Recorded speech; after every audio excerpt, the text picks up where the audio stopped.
on the other side of mountains we gotta climb, and clouds move until the dawn of a brand new day. Steel moves into the past of dark days that couldn't last, and doubt gives away to passion. A brand new day. Hope rings true. Hope rings true. A brand new day. Hope rings true. Hope rings true.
Hope's on the other side of mountains we gotta climb, and clouds move until the dawn of a brand new day. Steel moves into the past of dark days that couldn't last, and doubt gives away to passion. A brand new day. Hope rings true. Hope rings true. A brand new day. Hope rings true. Hope rings true.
Hope's on the other side of mountains we gotta climb, and clouds move until the dawn of a brand new day. Steel moves into the past of dark days that couldn't last, and doubt gives away to passion. A brand new day. Hope rings true. Hope rings true. A brand new day. Hope rings true. Hope rings true.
other side of mountains we gotta climb, and clouds move until the dawn of a brand new day. Fear moves into the past of dark days that couldn't last, and doubt gives away to passion. A brand new day. Hope brings true. Hope brings true. A brand new day. Hope brings true. Hope brings true.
Hope's on the other side of mountains we gotta climb, and clouds move until the dawn of a brand new day. Fear moves into the past of dark days that couldn't last, and doubt gives away to passion. A brand new day. Hope brings true. Hope brings true. A brand new day. Hope brings true. Hope brings true.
When the fear falls numb inside,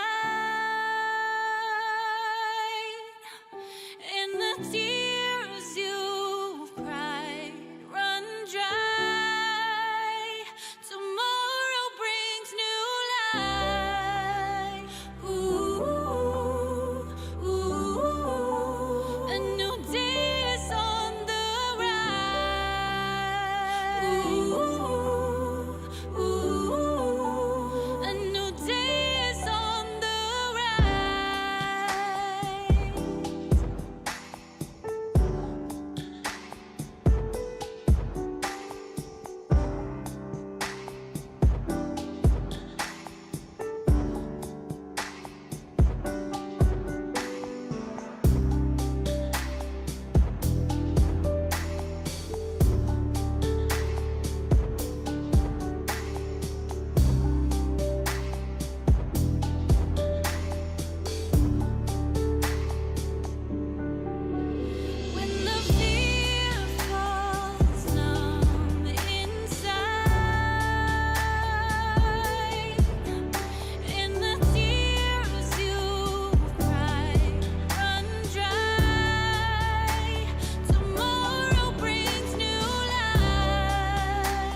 smile again. I wanna see you smile again. Now the storm is over. Your best chapter begins. You're gonna win. I wanna see you smile again.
Times are strange, but the hope won't fade. I'll be okay, we'll be okay. The walls they cave, still the strong remain. You'll be okay, we'll be okay.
Times are strange, but the hope won't fade. I'll be okay, we'll be okay. The walls they cave, still the strong remain. You'll be okay, we'll be okay.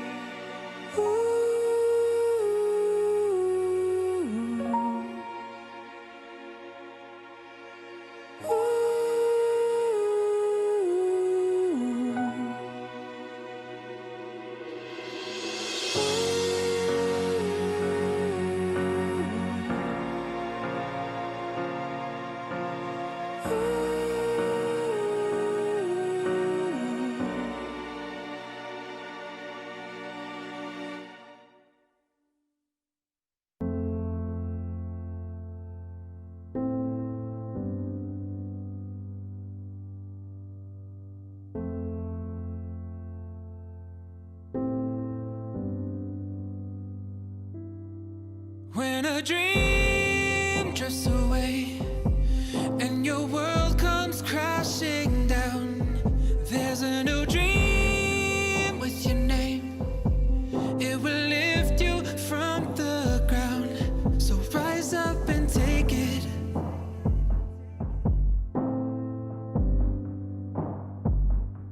I promise that you'll make it. Yeah.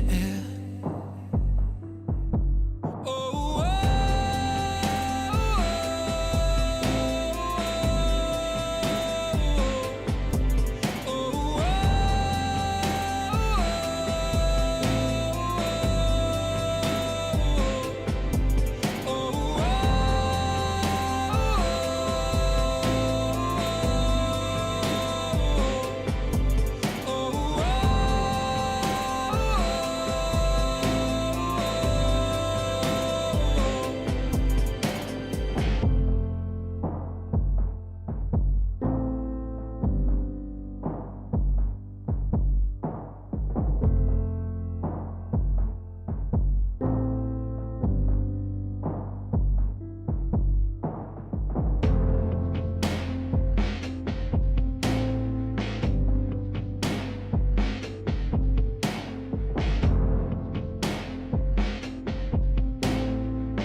when a dream drifts away and your world comes crashing down, there's a new dream with your name.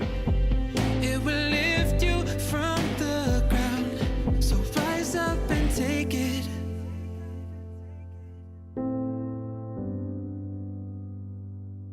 I promise that you'll make it.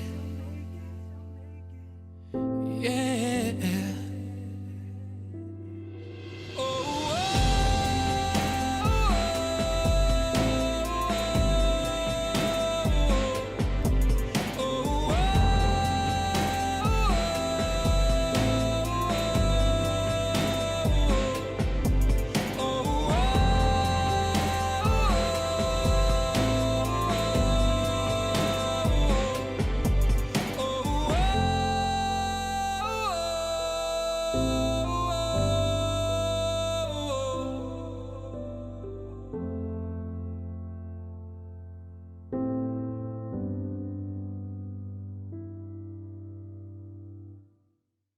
Mama told me the sun shines brighter right after the rain, and she showed me the love grows stronger right after the pain. And I know the smiles glow wider when trouble has gone, and together we'll walk through the fire. You're never alone.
Mama told me the sun shines brighter right after the rain, and she showed me the love grows stronger right after the pain.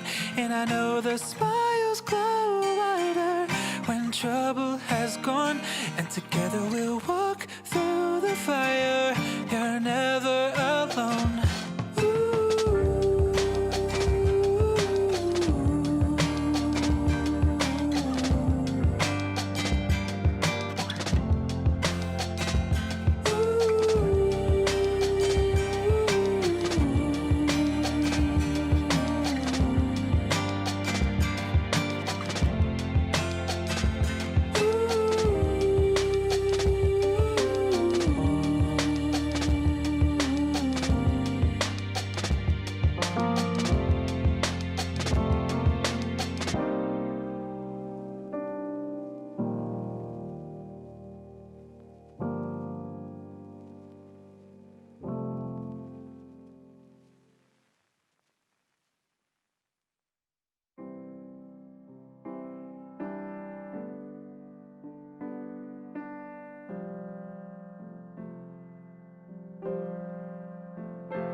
Is this moment real, or am I living a dream?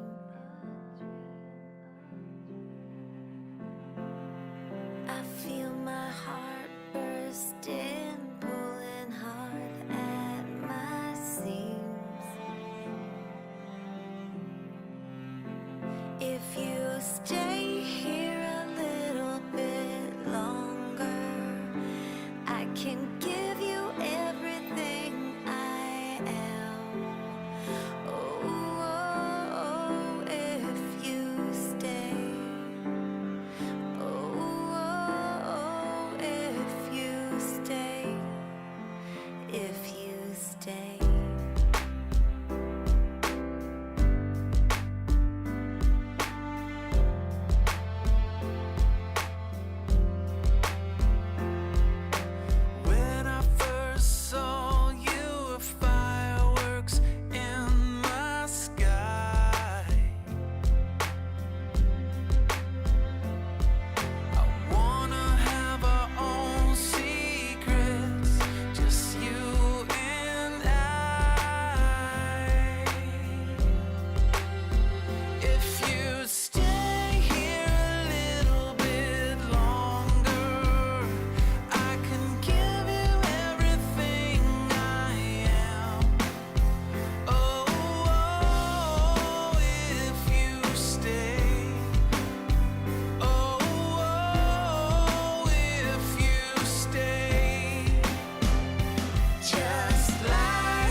Let's get down to the funky sound. Say what the car wants, give you a look, but I didn't say hi. Cut off jeans, oh my, one drip down your thigh. Say what the car wants, give you a look, but I didn't say hi. Cut off jeans, oh my, one drip down your thigh. Get on down, everybody, let's raise the roof. Turn it up, raise the roof, everybody get down tonight. Turn it up, raise the roof, we're gonna rock to the morning light. Turn it up, raise the roof, everybody get down tonight. Turn it up, raise the roof, we're gonna rock to the morning light. Here we go. Let's rock. Let's roll. Uptown, downtown, New York, Brooklyn. Say what the car wants, give you a look, but I didn't say hi. Cut off jeans, oh my, one drip down your thigh. Stick to me, straight to rock, up, down, funky stuff. Girls on the dance floor, feel the groove. Get on down, you got nothing to prove. East, west. Get on down, everybody, let's raise the roof. Turn it up, raise the roof, everybody get down tonight. Turn it up, raise the roof, we're gonna rock to the morning light. Turn it up, raise the roof, everybody get down tonight. Turn it up, raise the roof, we're gonna rock to the morning light.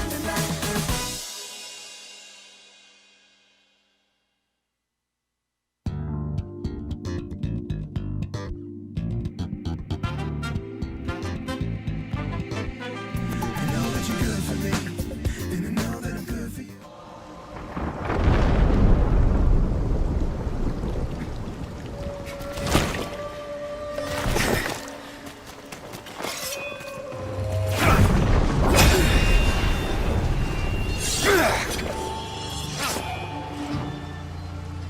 Answer for what you have done. Yone, turn back. You have dishonored us. You swore to protect him. You swore to protect Ionia. Look around you, brother. Your honor stains the ground. Better than living without it.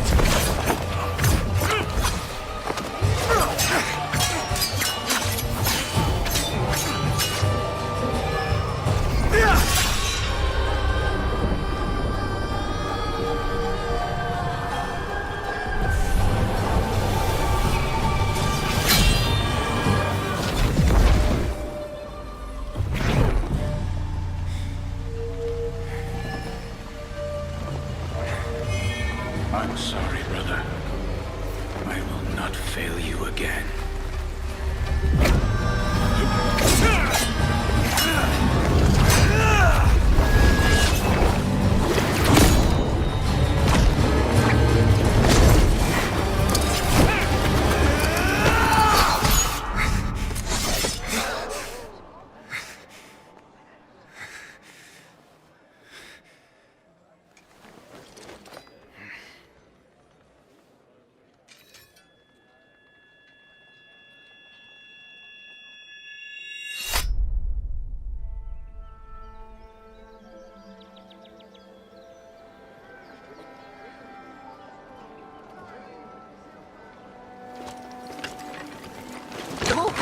Apologies, Opa. I didn't mean to. It's all right. Ah, the spirits wait for no one. No, I'm not. Looking to commune?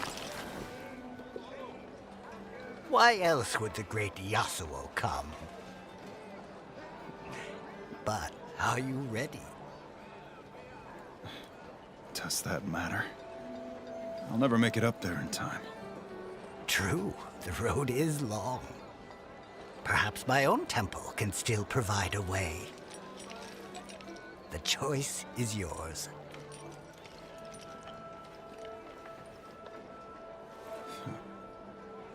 Is it?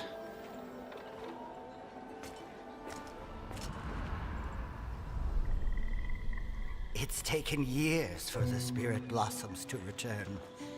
If the land is ready to heal, perhaps you are as well. And this is the way? Old men, flowers, and hope. Maybe hope is enough. maybe. Immerse yourself in the River Whaley. Let the waters cleanse you. Let the currents take this burden you carry. Remember who you have lost. Let me go, Yone! I was winning! Did you see me take out that big one? I saw you dishonor yourself. You fight? When I have to, not when I want to. You don't have anything to prove. There is always another fight, Yasuo. Finding it proves nothing.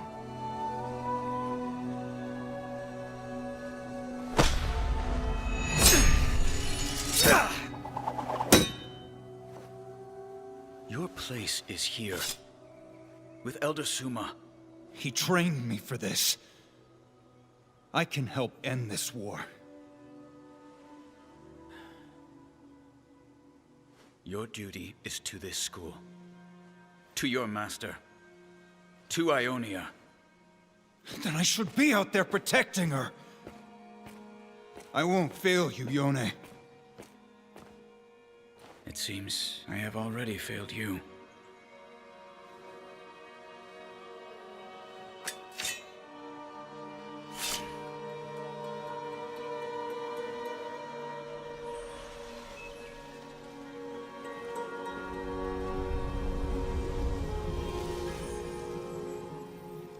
Drink this. It will help forge a bond between our realms.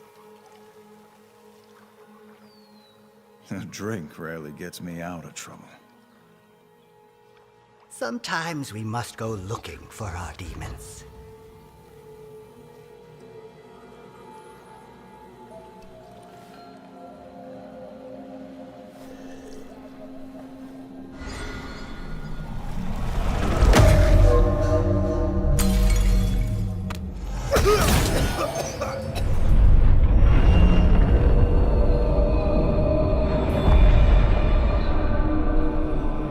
And sometimes they find us.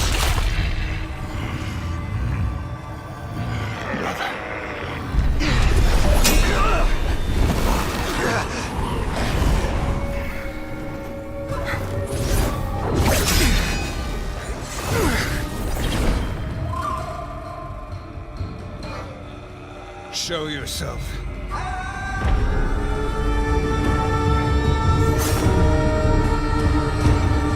I'm not here for you.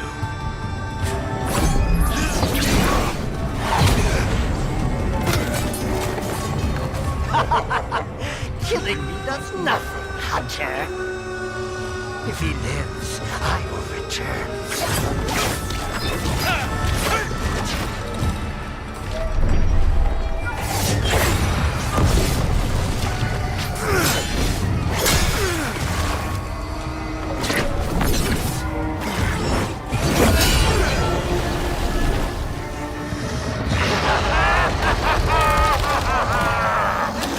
Suma's great pupil. What a disappointment. And your honor from Better than living without it. Yone.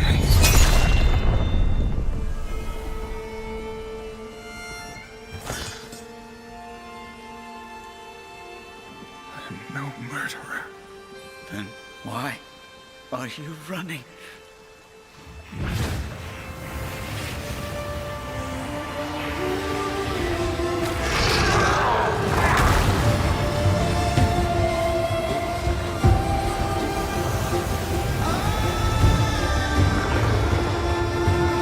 I'm done running.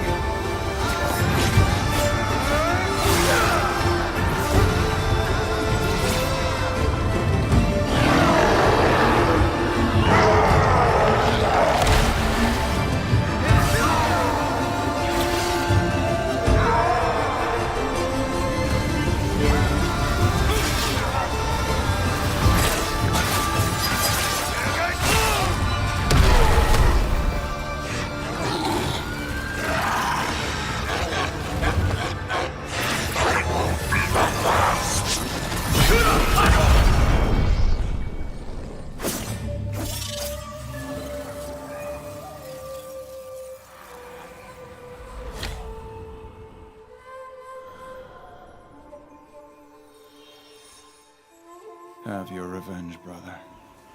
You might deserve death, but not by my hand. Then there is nothing left for me in Ionia. Even the wind has a path, brother.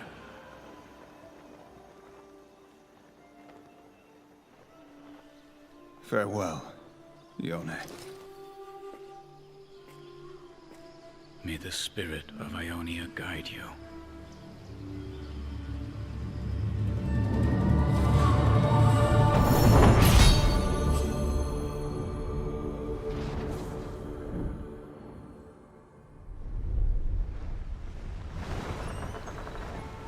It's easier looking back, isn't it? The trick is seeing what lies ahead. From what I hear, most likely thieves, beasts, and drink. It is a lawless place, where you can decide your own fate. Besides, we're both looking for something, aren't we? And you think we'll find it in Bilgewater? I think we'll find many things.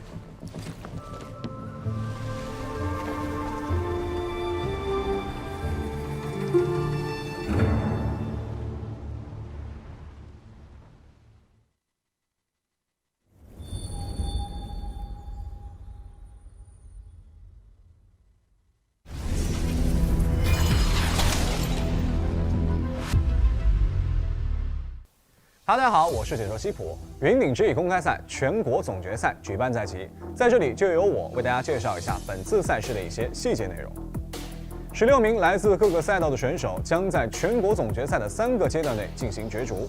首先是突围赛阶段，接着是复活赛阶段，最后是总决赛阶段。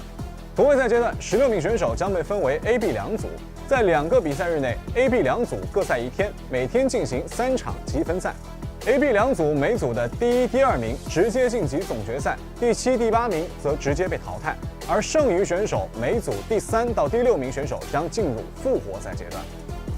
在复活赛阶段中，突围赛中每组的第3名到第6名选手将合并为一组，进行3场积分赛，积分最高的前4名将幸运被复活，进入全国总决赛，其余4名选手将遗憾无缘总决赛。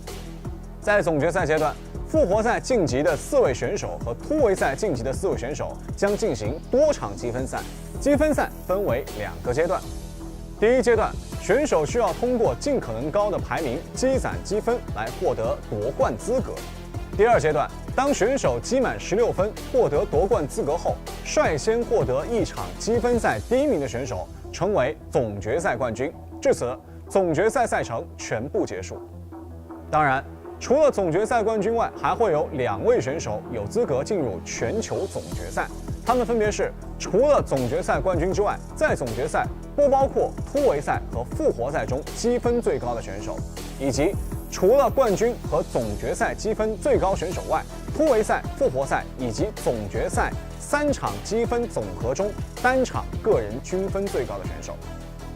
好了，相信大家对于这次云顶之弈公开赛全国总决赛赛事规则也有了一定的了解。8月18日至21日，让我们共同见证全国总冠军的诞生。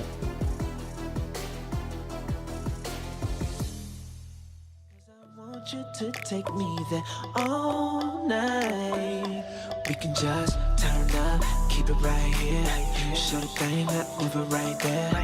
Then slowly put it right there, just put it right there, just put it right there. Oh, live life, it's all about us. Turning up till we can't get enough. Live fast, stop freeing your life. Let me show you what it's like, let me show you what it looks like. Kissing me, kissing me, kissing me, kissing me, kissing me, kissing me, kissing me, kissing me, kissing me, kissing me, kissing me, kissing me, kissing me, kissing me, kissing me, just keep kissing me, kissing me, kissing me, kissing me, kissing me, kissing me, kissing me, kissing me, kissing me, kissing me, kissing me, kissing me, kissing me, kissing me, kissing me. Girl, I can see it in your body. This ain't your first time being naughty, but it might just be the last time for real.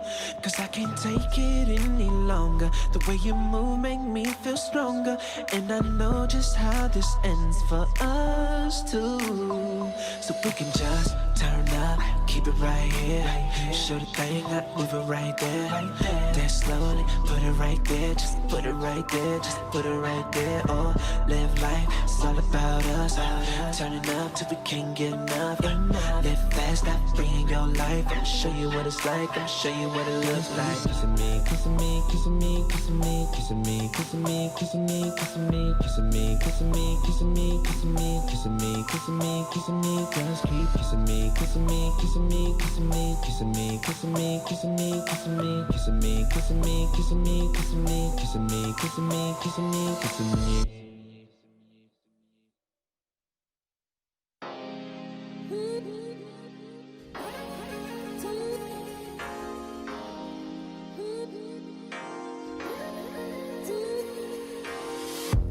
Even when I wake up, baby, you know I always find my way in. Right next to your heart, I know you're never far, and you gon' always be my baby, because you show me what love is now, and I don't ever have to guess now. I put it on my heart, I give you everything, and baby, you gon' always be my best friend. Through the rain and the dark of night, even when the sun don't shine, you and me gon' be here, babe, 'cause we shine, we shine. Baby, you and I, baby, we gon' make it to the end of time. This loving is forever, you should know by now, and I'ma always love you 'cause it's you and I, ooh, baby, you and I, baby, we gon' be here to the end of time. This loving is forever, you should know by now, and I'ma always love you 'cause it's you and I, ooh, now we can run away, babe, wherever you wanna go.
Hello everybody and welcome to the TFT Open Championship. My name is Bunchables. I'm joined by Lyric as our resident TFT expert who's going to be walking you through all the complexities of this game today. I actually kind of feel like you're the host, you're the expert, and I'm just a cheeky sidekick. You know, I'm just here to be the comedy relief. Not only is he here for the comedy relief, he's also here for his birthday. Happy birthday, Lyric! Hey! I've pretended I've forgotten all day.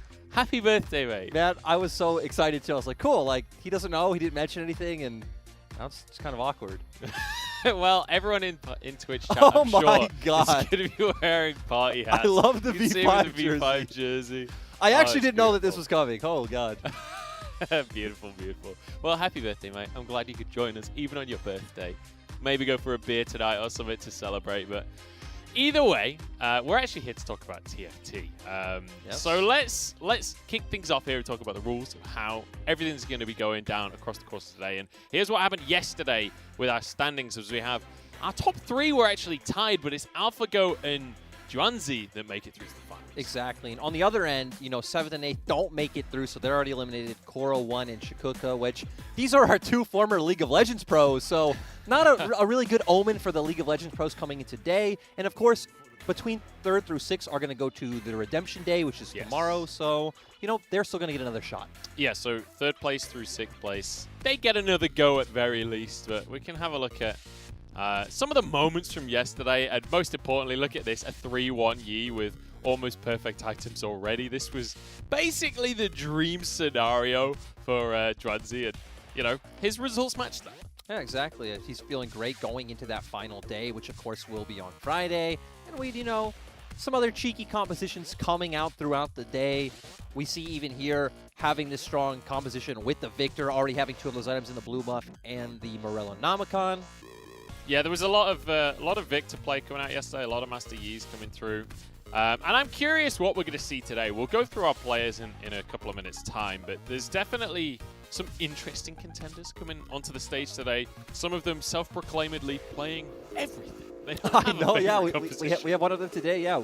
Wu Liu Chi coming in, and, you know, we ask our players, hey, what compositions do you mean? What's your favorite comp? And this guy having the conference, oh, I play everything. Everything's fine. We'll have to see. We'll have to see what they're going to go for. I have to say, I was surprised at the, I guess, lack of mech yesterday. Even though we did see some mech, we didn't see as much as I was expecting. Certainly, when you look at ladder, when you're watching streamers, it's like everyone and their mums is playing mechs, whereas it didn't really feel that way in yesterday's talk. Exactly. That's the thing. You know, coming in, I'm not a TFT expert. I don't know too much about TFT, but when I was doing all my research for this, turning on the pro streams, looking at the NA and OCE tournament, you'd see it so much. But as you said yesterday, it was there. We had especially a few big comps that did work out, but not as prevalent as we saw elsewhere. Yeah, Master Yi was definitely one of the main stories that we got to see a lot of yesterday, and a good amount of high rolling as Hysterics and Dagda, I'm sure, told you about at the moment. But yeah, we'll see how it's all going to pan out today, and certainly I'm expecting some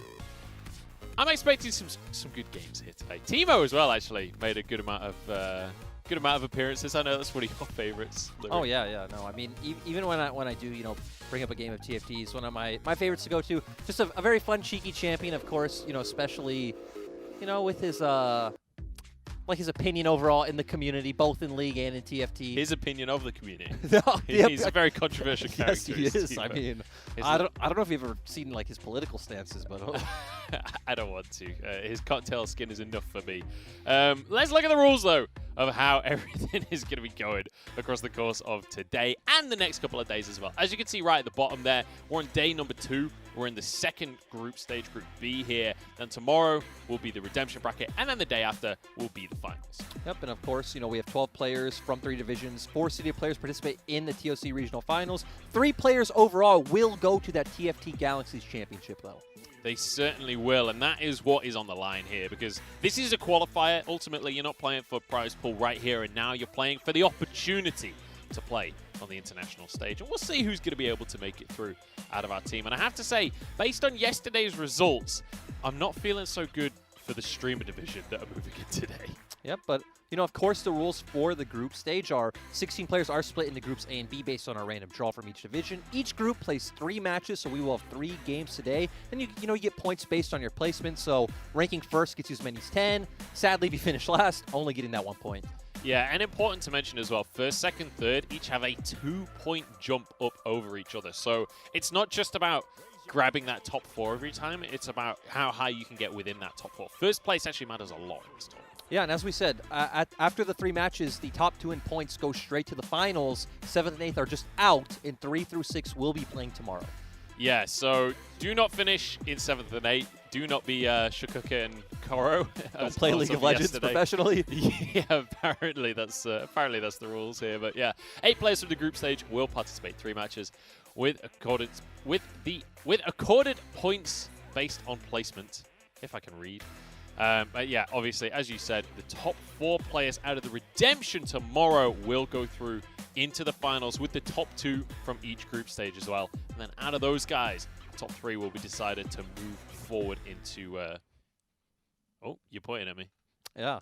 So 8 players compete in an undetermined series of matchups. This will be on our final day until one of them becomes the regional champion. Each match accords points based on placement, and when a player reaches or exceeds 16 points, they receive the champion qualification. A player with champion qualification becomes the regional champion when they do take first place in a following match. Yeah. So trying to get to that point. So I butchered the format ever so slightly there, but Lyrics here to save me, luckily. And here are the tiebreaker rules. I'm not going to break these down excessively here. Take a screenshot if you're worried about it. We're going to come back to this as and when we need to break down tiebreakers, because as you can see, there's paragraphs. I feel like the most important one, right, is when two players have the same amount of points. The player with more first place becomes the higher seed. And if the amount of first place are the same, then you count with second places and third places. And then, from there is when it gets, we get down to the nitty gritty. Yeah, that's when we have to really break down how they've done over the course of the day and figure out in comparison. And we'll get down into that nitty gritty as and when we need to. But importantly, it's all about qualifying for that championship at the end of the day. It's all about trying to move on and play on the international stage. And that's going to be an interesting one to me because, Dagda was talking about it a lot yesterday. The different regions within TFT have quite different styles of play. So I'm curious what our Chinese contenders are going to look like when they get onto that international stage against the Koreans, against the North Americans. I'm really curious how they stack up, in TFT because I was actually at All-Stars last year, and All-Stars, of course, had TFT. They had people coming in like Hafu, like Becca playing, and it was really interesting to see, but obviously that is more of a bubble where you're getting people from the West over at All-Stars, and we're not seeing these Chinese, these Korean players and players from elsewhere. And when you look at League of Legends historically, the stylistic differences between the regions are so humongous. Even this year, we have very different styles across the world. So let's take a look at our players, though, and see what styles we're going to be bringing in today as we have our player intro.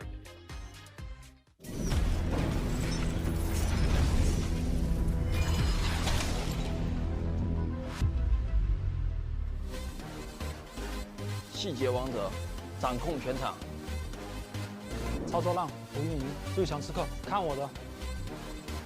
羁绊收藏家，要么第一，要么第8。大威天龙，谁与争锋？只要抽得到，没有赢不了。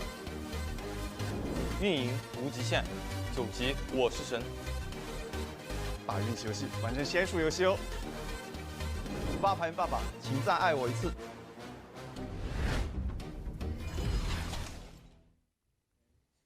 So those are our 8 contenders for today, and I'm very excited for this group of players. Obviously, we had some legends yesterday. We got some legends coming in as well today, Lyric. Yeah, Godlike will be the face who stands out to anyone who did follow League of Legends in the past. He's actually a world finalist, played up against SKT in Season 3 with Starhorn Royal Club. He has a ton of experience in League of Legends, played in NALCS for a lot of people might know under the name of Ackerman, but now, is dedicated to TFT, and we see top 3 rate in almost 50% of his games. Yeah, incredibly impressive. And the win rate as well, being above 20% win rate is incredibly impressive, but also you can see tending towards those Star Guardians with 3 of them being his top ones, as well as I think most players are going to have Master Yi in their top plays as of this patch, really, because it's just such a popular one. But Hushin, the next player here, getting up towards that 20% win rate as well. Yeah, and another former League of Legends pro is actually an LDL champion. He used to play on Tai Lu under the name of Jug. But again, it's very interesting when we have these players that do move over to different games. Also has a ton of games played, over 3,000 right now, so gonna be interesting to see how him and Godlike do today with the results of yesterday in mind. Yeah, we'll have to wait and see how that one's gonna go. Next, we've got Jeremy here, which not to be mistaken with Disguised Toast. Different Jeremy, guys. They both play TFT, but different Jeremy. But importantly, a lot of Victor, a lot of mechs coming up through. Also, board game master. He played the game Go for 7 years, so this is a guy, with a lot of critical thinking skills and tactical experience. You can see it with the Blitzcrank. It's all about board placement, just like Go. It all makes sense. It all adds up, Lyric. Yeah, yes, it does. And here we do have Zhang Yo coming in. He was the winner of the streamer division for Billy. Again, a bit of a lower win rate than the others, but still high top 3%. And a lot of interesting champions coming out with this guy. And my favorite thing about this is the guy's a streamer, and then you see his most played champion is this Xayah with Rakan in there as well. You can expect him to go for things like the hyper rolls where you're getting multiple static shifts, turn your Xayah into a Pikachu or something. These kind of compositions that maybe not the strongest meta compositions, but it's a little bit more fun. Hey, that's what we're here today to see these interesting compositions. But then we are going to move over to Liloa, and he is a seeded player coming in, was the winner of the TFT Galaxy Showcase, and again, coming in with a lot of expensive champions. This guy's a baller. This guy, he wants to be level 9. This guy wants a lot of gold in his pocket. He's living on the legendaries right there. But you can see as well, his win rate incredibly good, but his top 3 rate almost 50%. So we'll have to see what he's going to be able to do here today. And quite a different style when you look at those champions compared to the previous players. But also G2 coming on in, and a lot of legendaries in his lineup as well. Yeah, really interesting to see, he's our first player having that Urgot in his lineup. So I really like the different champions, the different compositions that we could potentially see today. And it's interesting as well that this is another one of our streamers coming in. Obviously, this guy is a challenger player, so certainly going to be an incredibly strong contender. But very clear differences in the two styles between our streamers that are coming onto the stage today. Now we have Tomato as well, or as the Americans would call him, Tomato. I mean, that is what I call him. That's what I'm going to continue to call him. The interesting thing to me is, you know, he's played a lot less games than a lot of our other players who are up around the 4,000 range, only sitting at 1,600. But hey, that didn't matter yesterday, as some of our players with the least games were the winners. Yeah, our winner overall yesterday had, I think it was 400 total games played, which is just insane to me. I mean, our final player as well, we got Wu Liu Chi, if I'm saying that correctly. I'm not that great at Mandarin. I'm not going to lie, guys. You did your best. This actually means 567 in Chinese, so. And I will proceed to call him 567 for the rest of the day.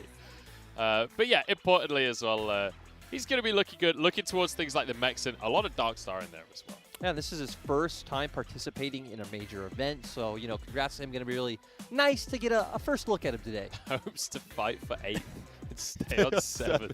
That's the spirit, mate. Well, hopefully for him, he's not going to be stuck in 8th and 7th, because those two will be eliminated at the end of the day. You want to get at least 6th. Even if you just get 6th today, that's fine. You can get through on the redemption bracket. You can still make it to the actual championship. I want to believe in his dreams, so if he wants to end on 7th, power to you, bro. Yeah, I mean, yeah, like, well, I guess we'll wait and see if he's going to be able to live his dreams here today. But speaking of dreams, let's move over to the galaxies. And it wasn't a very realistic segue. It didn't make any sense, but that doesn't matter because these are the galaxies we're going to be playing on. You've all been playing on them at home across the course of the last few weeks. But importantly, Salvage World is going to be in play here, so some extra shenanigans could come on through. Yeah, another one that I like a lot is seeing Treasure Trove because, you know, all the minions and monsters dropping an extra loot orb is going to be, like, really interesting, especially for people who do run cybernetics, where would you like to get those items on, you know, all your different cybernetic pieces? I'm really curious if we see something like Binary Star as well coming in, because it really does limit quite how effectively you can have a singular carry within a composition, especially Master Yi quite often can struggle if you don't get the AP as well as the attack speed and the spread on your attack. So we'll have to see which galaxies are going to come on through today. Obviously, it is random, just like standard TFT, so who knows which one we'll get. We'll go more into that as we get through our day, but importantly, we want to talk about the meta that's going to be coming in as well, because we saw, as I mentioned earlier, less mech than I was necessarily expecting coming in, but this one, we saw a ton of. Yep, like you said, this 6 Blade Master composition, which really is built around this Master Yi, especially being able to get that rapid fire cannon and the Runan, so we saw a bit of this, and again, we saw some players as we see the upgrades with the Blitzcrank there, so we can see, you know, some strong early board pressure coming out and transitioning into this composition. And it's so much about whether or not you can get those early recurve bows. We'll see if that's going to come on through much today. We also had a little bit of Space Pirates coming on through. I mean, Gangplank, we saw him as a favorite unit for a lot of the players when we were introducing them, but we also saw just a ton of Gangplank across the course of yesterday. Yeah, and, you know, again, from my understanding of TFT, GP is absolutely OP. So, you know what? I hope we get to see some GP with double Rabadons today. We will have to wait and see. We're going to head over to the stage, though. We're ready to kick things off here today, and we've got our little translated scripted thing that we're going to do together here, Lyric. Do you want to take the first line? You know, welcome back to the scene of League of Legends Teamfight Tactics Regional Finals. After the fierce battle on the previous game day, 2 excellent players stood out and earned themselves a ticket to the finals. Today, all 8 masters of Group B will also be on the stage. Who will garner the favor of the dealer today? Who can stabilize and come back? Let us wait and see, Munchables. And now let us welcome the players of Group B to the stage. I think they are slightly ahead of us on the stream, so we'll try and catch up here. We've got Shitu, the 2nd place of the online division. And now Jiang Yo just making his way to the stage as well as a streamer for Billy Billy. We've got 567, who is the 4th place of the online division. Yep, of course, known as Wu Liu Chi, though Munchables is a bit self-conscious about his out. But then next is the main man, Jeremy himself. Jeremy, the absolute living legend himself there, but he's going to be followed by Tomato, the winner of the Streamer QQ division. And I mean, you know, I know a lot of people aren't a big fan of tomatoes, but personally I am, so I have a lot of faith in this guy. Well, I'm excited for Tomato. We'll see how he's going to do here today. But we also have Hushin stepping onto the stage, 3rd place from the Streamer Huya division. Yep, and actually, we are still behind because we have our main man, Godlike, again, Season 3 finalist in League of Legends. And then finally, we have Lilo, who is one of our seeded players coming in as well. And 8 Masters already, Munchables. Now, let us be with our little legends and soar into the galaxy war. You know, I'm glad we went through that journey together. I am too. I feel like we've grown as friends across the course of that little reading. But yeah, so these are our 8 players, memes aside. And I'm curious how they're going to do. Obviously, yesterday we saw varied results, especially from our ex-League of Legends pros. So, guys in the chat, pray for Godlike. If you want Godlike or Ackerman to succeed here today, I want Ackerman to succeed like he did back in the LCS. I'm kind of like divided. Like, I want him to succeed, but again, just reading that Wu Liuqi actually said that he plays everything. I love the confidence. I love like that alpha baller status he's coming in with. And you know, I want to see what he brings out today. We'll have to see. I'm curious about Tomato as well. Tomato, tomato. Potato, potato. I don't know. We'll see what he's going to be able to do. His name is the name of a fruit, so we'll see if he's going to end up being a bit of a fruit cake at the end of the day. What? Lyric, to do with that sentence what you will. I mean, I don't know. I'm kind of mixed on fruitcakes, honestly. Yeah? I've had some good ones, but I've also, like, there have been some bad, like, holiday fruitcakes in my experience. If I had been, if I'd had enough foresight to have brought a birthday cake in for you, that could have been a real dodgy moment for me, where you suddenly go, oh, I hate fruitcakes. I'm like, no! I didn't bring a cake, though, because I'm a bad friend, so, you know, it's one of those things, like, so you don't have to deal with a fruitcake today, except for me on the cast, apparently. But you know who we do get to deal with is, once again, getting that view of Godlike and now moving over to Lilua. So, you know, these guys all look extremely serious, extremely ready to get on the convergence and, you know, crush their enemies. Crush their enemies, indeed. I'm excited for Jeremy, honestly. And I don't have much of a reason other than the fact that he's called Jeremy. And I think that a player that is willing to have their game name, their tournament name be just Jeremy, like that shows a lot of confidence just in itself. Also, Jeremy's a great name. Already into the game, Lyric. Yeah, and, you know, from my understanding, the items to get, Giant Spell, Needlessly Large Rod, Recurve Bow, or Tear. So, importantly, Jeremy loves his mechs, loves his mystics. He's got himself a tier. The perfect start for anyone that's wanting to play something like the mechs. Obviously, you can give that over to your Victor later on in the game. But yeah, we'll have to see how this one's going to pan out as we browse through absolutely I'm also going to judge players on how adorable their little legend is. I feel like it is incredibly crucial, actually. Yeah, I actually feel like that's my #1 criteria for how well a player will do. I have to say, when it comes to little legends, though, I'm a big fan of the older ones. I'm not a huge fan of the newer ones. They're a bit too sparkly, a bit too extra. No, I'm a big fan of the Feather Knight. I love that. I'm a big fan of, like, the sparkles, the extra, the glam, as some would say. I like the Hush Tail is good. The cat that plays the keyboard is amazing. Munchables, Wu Liuqi has a Mordekaiser. You know, no one's going to dive his composition after level 6. You may be thinking of the wrong Riot game, my good friend. Which, let's just take a moment here and celebrate the fact that Riot Games have now justified the S in their name. What a time to be alive. True. It took a long time. Yes, it did. TFT, Valorant coming out, so it's extremely fun having all these diverse titles. So it's quickly important to mention that we just saw a little pop-up on our screen. We're in the Super Dance Galaxy here, so after the stage 3 carousel, nearly said third carousel there. After the stage 3 carousel, they will get themselves a Force of Nature, so expect these dense compositions that have a lot of champions. Even if people go to level 9 still, they're going to be going towards 10 champions, so expect a lot of legendaries to come into these compositions. That's good, because again, the only thing I want out of my day is to see that massive GP ultimate that, you know, I've been told is kind of a terror. Yeah, I mean, I'm expecting that you will probably see some of that today. So welcome everyone into Twitch chat as well. Welcome in.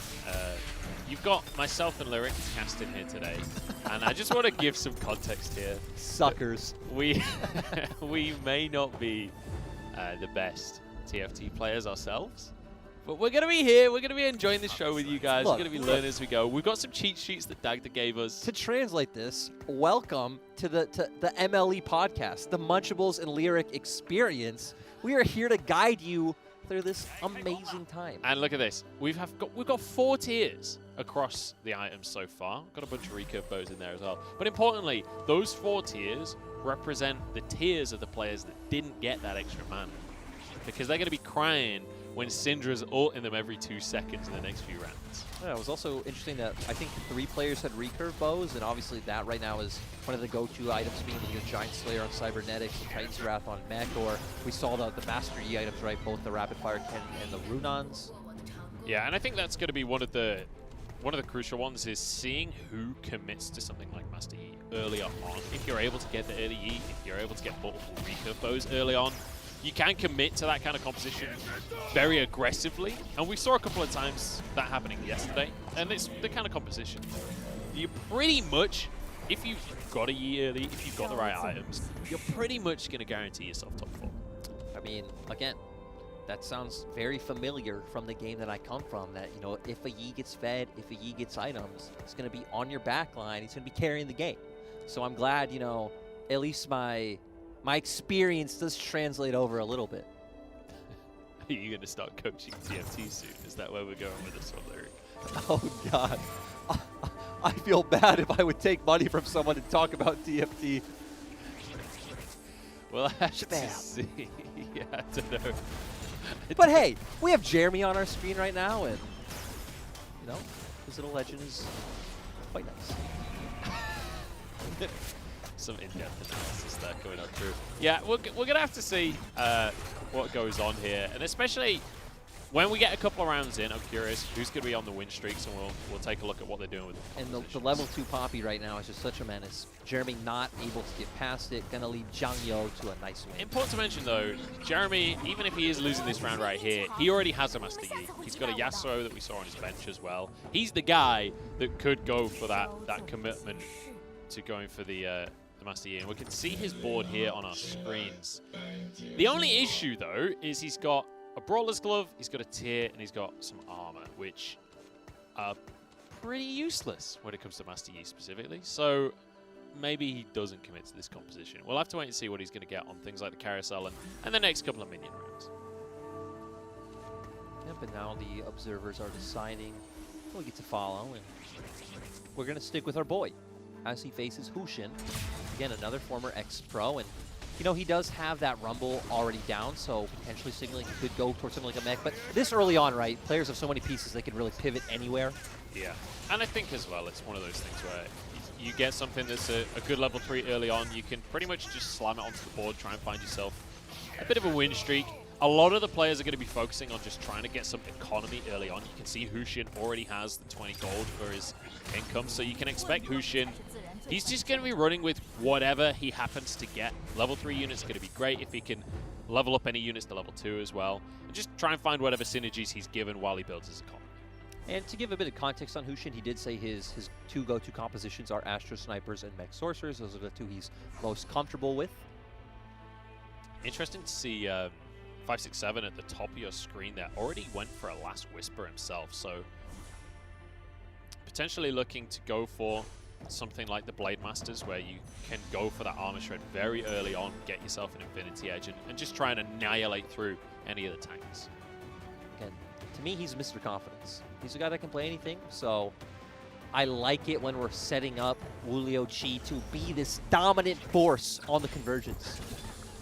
Yeah, I mean, he's doing all right so far. He's in first place with 100 life still. And hey, wouldn't that be something? Imagine if he finishes at 100 life. Imagine in tournament play finishing a game flawlessly. That would be a statement in the first game of the day. First game of this group as well. Chitu, though, kind of on the opposite end of that scale right now. He's already down 78. Yep, and as a reminder, you know, at the end of our 3 matches, if you are 7th and 8th in points, you're just gone. You're just done. You don't matter. You go home. They still matter. I mean, to their family. Yes, they do still matter. You know, they even still matter to me. I care about them as people, but, you know, in this tournament, they're just gone. You know what, Lyric? I don't. Oh. If they're not good at TFT, then I don't care. Oh, which is God. why I have such low self-esteem. I was going to say, you must be a very self-loathing person. No wonder why you didn't bring me a cake either. Yeah, that's the only reason. If you're not a TFT pro, you don't deserve a birthday. That's how we live our lives here at the LPL. So let's have a bit of a recap as we head towards the next minion round here.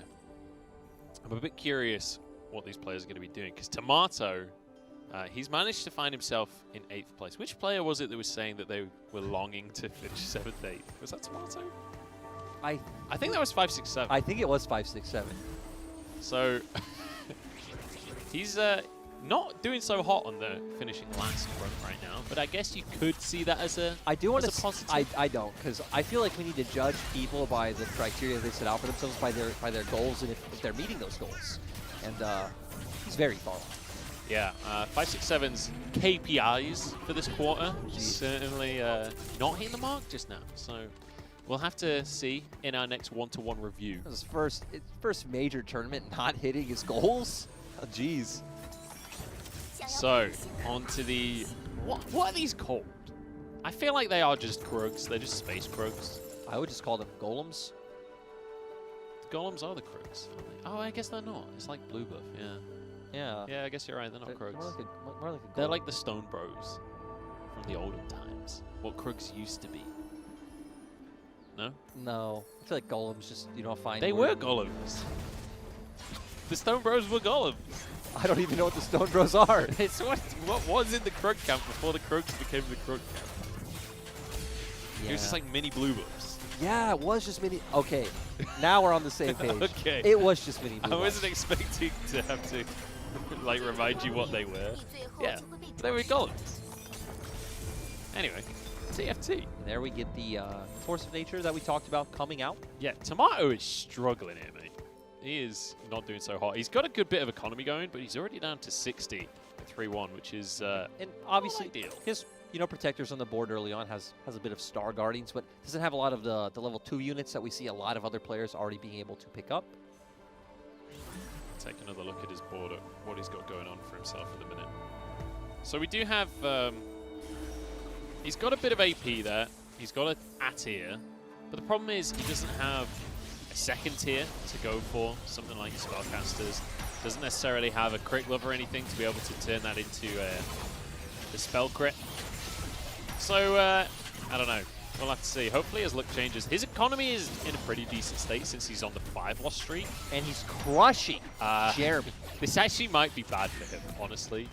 The fact that he's going to lose his loss streak here, but his board is still not actually in a particularly strong state is potentially just terrible, because it means he's lost his loss streak. He loses the extra income that he got from that. Munchable's coming out with the bold statements. You know, another guy who likes bold statements is our boy Godlike. You know, spending his gold, leveling up, picking up more units, already having 7 units on the board. He also has a spatula, which is pretty great. So he might be able to turn something into a bonus Blade Master or something. We'll see what composition he's going to end up going Yes. for. Currently he's going Cybernetics, though. Hey, one of the things I have seen is the, making the Aurelia the infiltrator, getting onto the back line and being able to delete those carries. It's scary. It's real scary when you get Aurelia with all of the items. And by the way, Lucian currently is annihilating everyone with the Blaster buff. He's already got a Giant Slayer and a Last Whisper and a red buff. He is fully stacked up and he is taking people down, taking names. So Godlike on a big old win streak. Feels like I'm watching him top lane once again. I know. Feels like, we're going back to Season 4. LMQ are crushing NALCS. He has Dyrus in the enemy lane. He's solo killing him. But I just want to say that story ends with them playing TSM again, him getting solo killed himself, and them ending up 3rd place. Yep. But they still ended up at Worlds. That's what matters. Worlds. So the story for Godlike, is treaded in a pretty positive direction. Let's bear in mind he's a world finalist as well. He's a literal world Season finalist. 3. Exactly. In League of Legends. And now, Lyric, he's trying to make it to the World Finals for TFT. That's why he's here in this qualifier. You know what? When he's done that, when he gets to the World Finals of TFT, then it's on to Valorant. know, like we're going through each of the riot titles. I feel like Legends of Runeterra is probably the more logical step. That is true. It's kind of a similar skill set to TFT. But that would make it like so much cooler if he does go over to FPS. It would. It would be more impressive. But I would say he should go to Runeterra next, win the World Championship in Runeterra, or at least get finals. I was going to say, he doesn't win. He just gets needs to be a World finalist. Finals, yes. Yeah. But then once he's been a World Finalist in Runeterra, then once the Valorant scene has got a bit bigger, once the prize money is a bit bigger, then he goes into Valorant, makes that bank. Yeah, so what you're saying is he's a genius. Yes. Do you want to note, though, Jeremy picking up that needlessly large rod? What do you think about that? I think it's great. I mean, he's already got a blue buff. So he's definitely going to be looking good to try and buff up something like a Victor, potentially. We saw another Victor. I didn't quite catch who it was holding on to the Victor at the time. Godlike. The speed at which he is scouting is quicker than I'm able to deal with.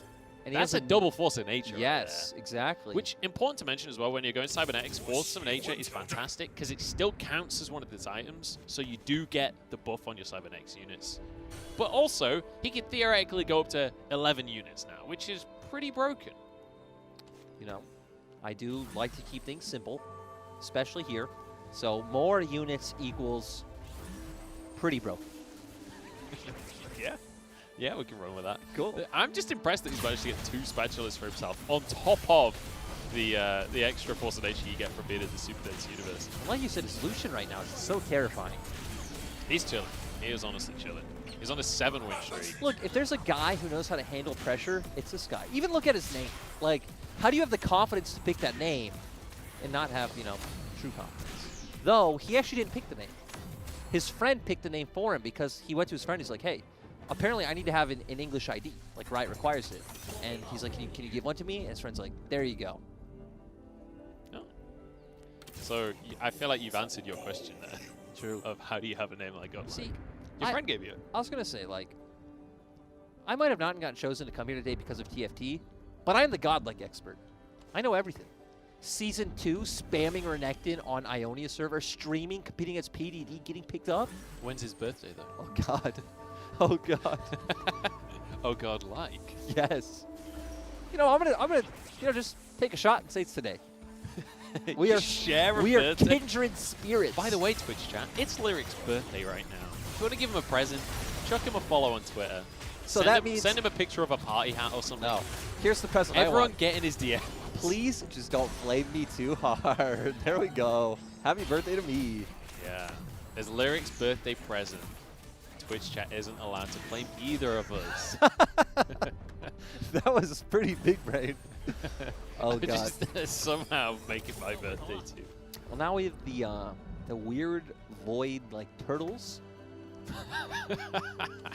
Is that not what they are? I guess they're kind of more like dinosaurs, but... They're like Rek'Sai, basically. No. Rek'Sai doesn't have a shell. Rek'Sai kind of like is a shell. So are they. I think there's like a very clear distinction between shell and no shell. Yeah, I don't know, for sure. They're the wolves. I want to go back to a simpler time when it was the wolves, the crows. I knew the names of those creatures. I don't know the names of those things. I don't think they're like off of Stranger Things. Yeah, it's kind of weird too, because it's not even like an evolved scuttle crab. It's like a weird mix between like a Krug, a Gromp, and a scuttle crab. Why are you giving me that face? I'm just not seeing the Krug. I feel like they were originally wolves. It's the wolves unit reworked. Really? Yeah. If you look to the previous expansion of TFT, they were wolves. Yes. They were the assassin one that jumps Yeah, in. yeah. So those are essentially the wolf pack. It's the same units. It's This different. is a different model. But hey, Jiangyo going with those mechs. The clean pivot, if I do say so myself. Well, you're perfectly welcome to say so. Because you are here to commentate the game. But hey, the clean pivot actually meant nothing. Yeah, it didn't work out. But let's be fair, Godlike is absolutely destroying everyone. He did lose. He did lose his win streak. Yep. So let's try and let's try and check in here, because we've got a Gnar in this composition right now. There's a Jhin on the bench. I'm seeing Astro Sniper is building itself here in the eyes of Jeremy. And I'm hoping for you here, Jeremy, because in terms of health, it's not looking so hot right now. And in terms of units on the board, in terms of the actual point in the game, it's not looking... It doesn't look like it's getting much better to me. You know, I truly believe in underdog stories, and that's what Jeremy's setting himself up for. He's getting himself in the highest pressure situation now, so he can show up later, tilt everyone, take the trophy for himself. And it has to be said, if 567 does want to get to 7th or 8th place, he's got a little work to do. Hey, no, he's there. He's actually there now. Oh, there we go. He did so much work in this round. He was in 5th. And then he's managed to make his way down. So, you know what? I take it back. 567, he's got this under wraps. He's figured this out. He is listening to the famous Shia LaBeouf, you know, just doing it, not letting his dreams be memes. I thought you meant like, as in he was listening to the album. I was like, Shia LaBeouf has an album? Let me get that over right this second. Because you know that would be some real weird stuff. Apparently Shia LaBeouf is being casted in one of the upcoming like X-Men movies or something like that. Really? Yeah, it's pretty strange, just like when we think about it. You know, this is the time when we look this up. You told me you were the expert on godlike. And Shia LaBeouf is pretty godlike. I agree. All right, this is kind of the moment here for Jeremy, as he's got to somehow win this round, but I don't know how he's going to do that. Is he dead? Not quite. He's got another round in him. 2 HP. Come on, Jeremy. Exactly. This is where, come on, Twitch chat, this is where we all turn our moment. support. Hashtag Jeremy can do it, or some better hashtag than that. But spam this something that rhymes with Jeremy to help Jeremy. I don't know what rhymes with Jeremy. Oh. Someone in Twitch chat will save us. Someone spam something. I don't know. Jeremy's last chance goes for the Giant's belt. Yeah. Spam this Giant's belt to help him avoid getting the belt when he goes home, I guess. I'm struggling to think of a rhyme here, Lyric, so I'm going to move on. I think for the benefit of all. Yeah, I'm not going to lie. I don't know if Jeremy's going to be able to do much about this one. He needs some kind of miracle in the shop. There's the Teemo. That is what he was looking for. So the blue buff now actually works. The Ludens now actually works. It feels a bit late. The Morello is really nice as well. So he can set up Astro Snipers here. He can actually set up a win condition. The problem being, he's on 2 HP. And the Teemo is level 1. So we're at a point where he's praying. He needs this Teemo to just win every single round. If he can somehow find a bunch of Teemos in the next couple of shops, that's going to change the world for him.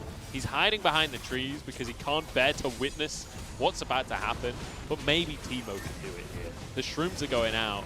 Garen is still huge. Victor is annihilating his whole team. Teemo's alive. Maybe this could work. Ooh, it's going to be close, honestly. Karma's there to tank. Garen is doing some work, though. One more set of Shrooms might just do it. The damage is not there. Jeremy. Jeremy, no. You know, I had a bit of silver lining. To be on a positive note, so Shia LaBeouf is being scouted to play Iceman. Iceman? Yeah. In, you know, one of the next Marvel movies. I don't even know who Iceman is, honestly. I was a DC fan growing up as a kid. I read a lot of comics, actually. I was a big fan of Marvel. Hopefully, Jeremy is a big fan of Marvel because, again... Because he's going to need some good news to cheer he needs him a up. bit of positivity in his life. Jeremy steps off the stage. He's feeling disheartened. He's feeling down off of the loss. And he checks his phone, realizes that Shia LaBeouf is being cast as Iceman. He's like, you know what? I don't feel so bad about the loss anymore. Give me this man's number. I'll text him right now. But just as a reminder, again, what matters is your points after all 3 games are played. So sure, being an 8th, getting that 1 point sucks, but you know he's going to get to redeem himself next match. And that's one of the things, right? It's true of TFT, true of card games as well. Like, It's a matter of consistency. It's not a matter of a singular game carrying you through the tournament. This Syndra is looking real strong, though. It's a G8 blue buff, and I think it was a death cap on there as well. I'm curious whether we're going to see any pivots now as we get towards the later stages here.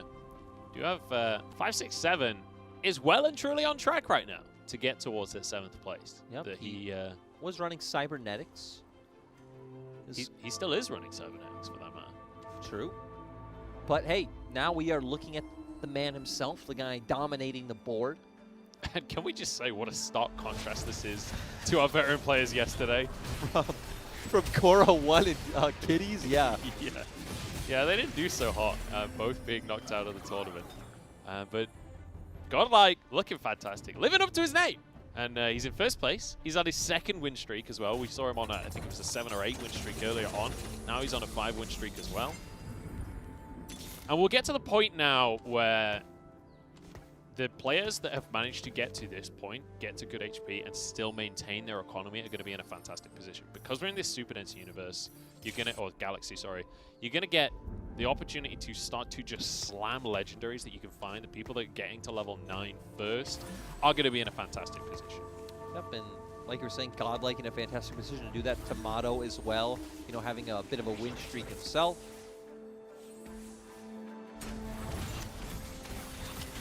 So we've got some Star Guardian action going on in here. Item-wise, not really ideal. There's honestly just not many damage items at all, but there's a lot of tankiness in this Star Guardian composition right now. And Syndra doesn't have to have a ton of items if she can survive. Exactly. That's the key thing. Because we saw, right, Chidu had pretty much all of his items on his Vayne, so Vayne trying to do work, but even with just the GA, Syndra able to pretty much delete all of their carries in one go. Again, glad some things cross over from League of Legends. If Syndra can hit R enough times, you will win the game. Yes. That definitely crosses over. Importantly, for anyone that doesn't know this, in case you don't know this lyric. I probably don't. Tip for the newbies out there. Syndra, the first ult will throw out, I think it's 3 or 5 of the orbs. Those orbs stay on the map. So every following ult picks up the old orbs and adds new orbs in. So the longer Syndra is there, the more she's ulting, the more damage she's going to do, the more effective that ult is every single time. It's pretty OP. I was going to say, it sounds pretty disgusting. Works for enemy Syndra ults as well, though. You share the balls. Oh. Yeah, so if there's Syndras on both sides, you ideally want to be ulting second.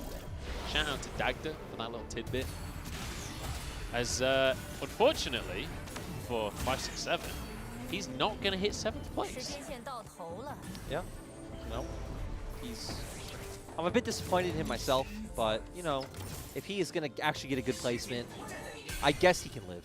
So, speaking of 567, he's feeling pretty fantastic because he's on 6 Cybernetics. He's got himself a level 2 Echo as well. He's on 3 Chrono.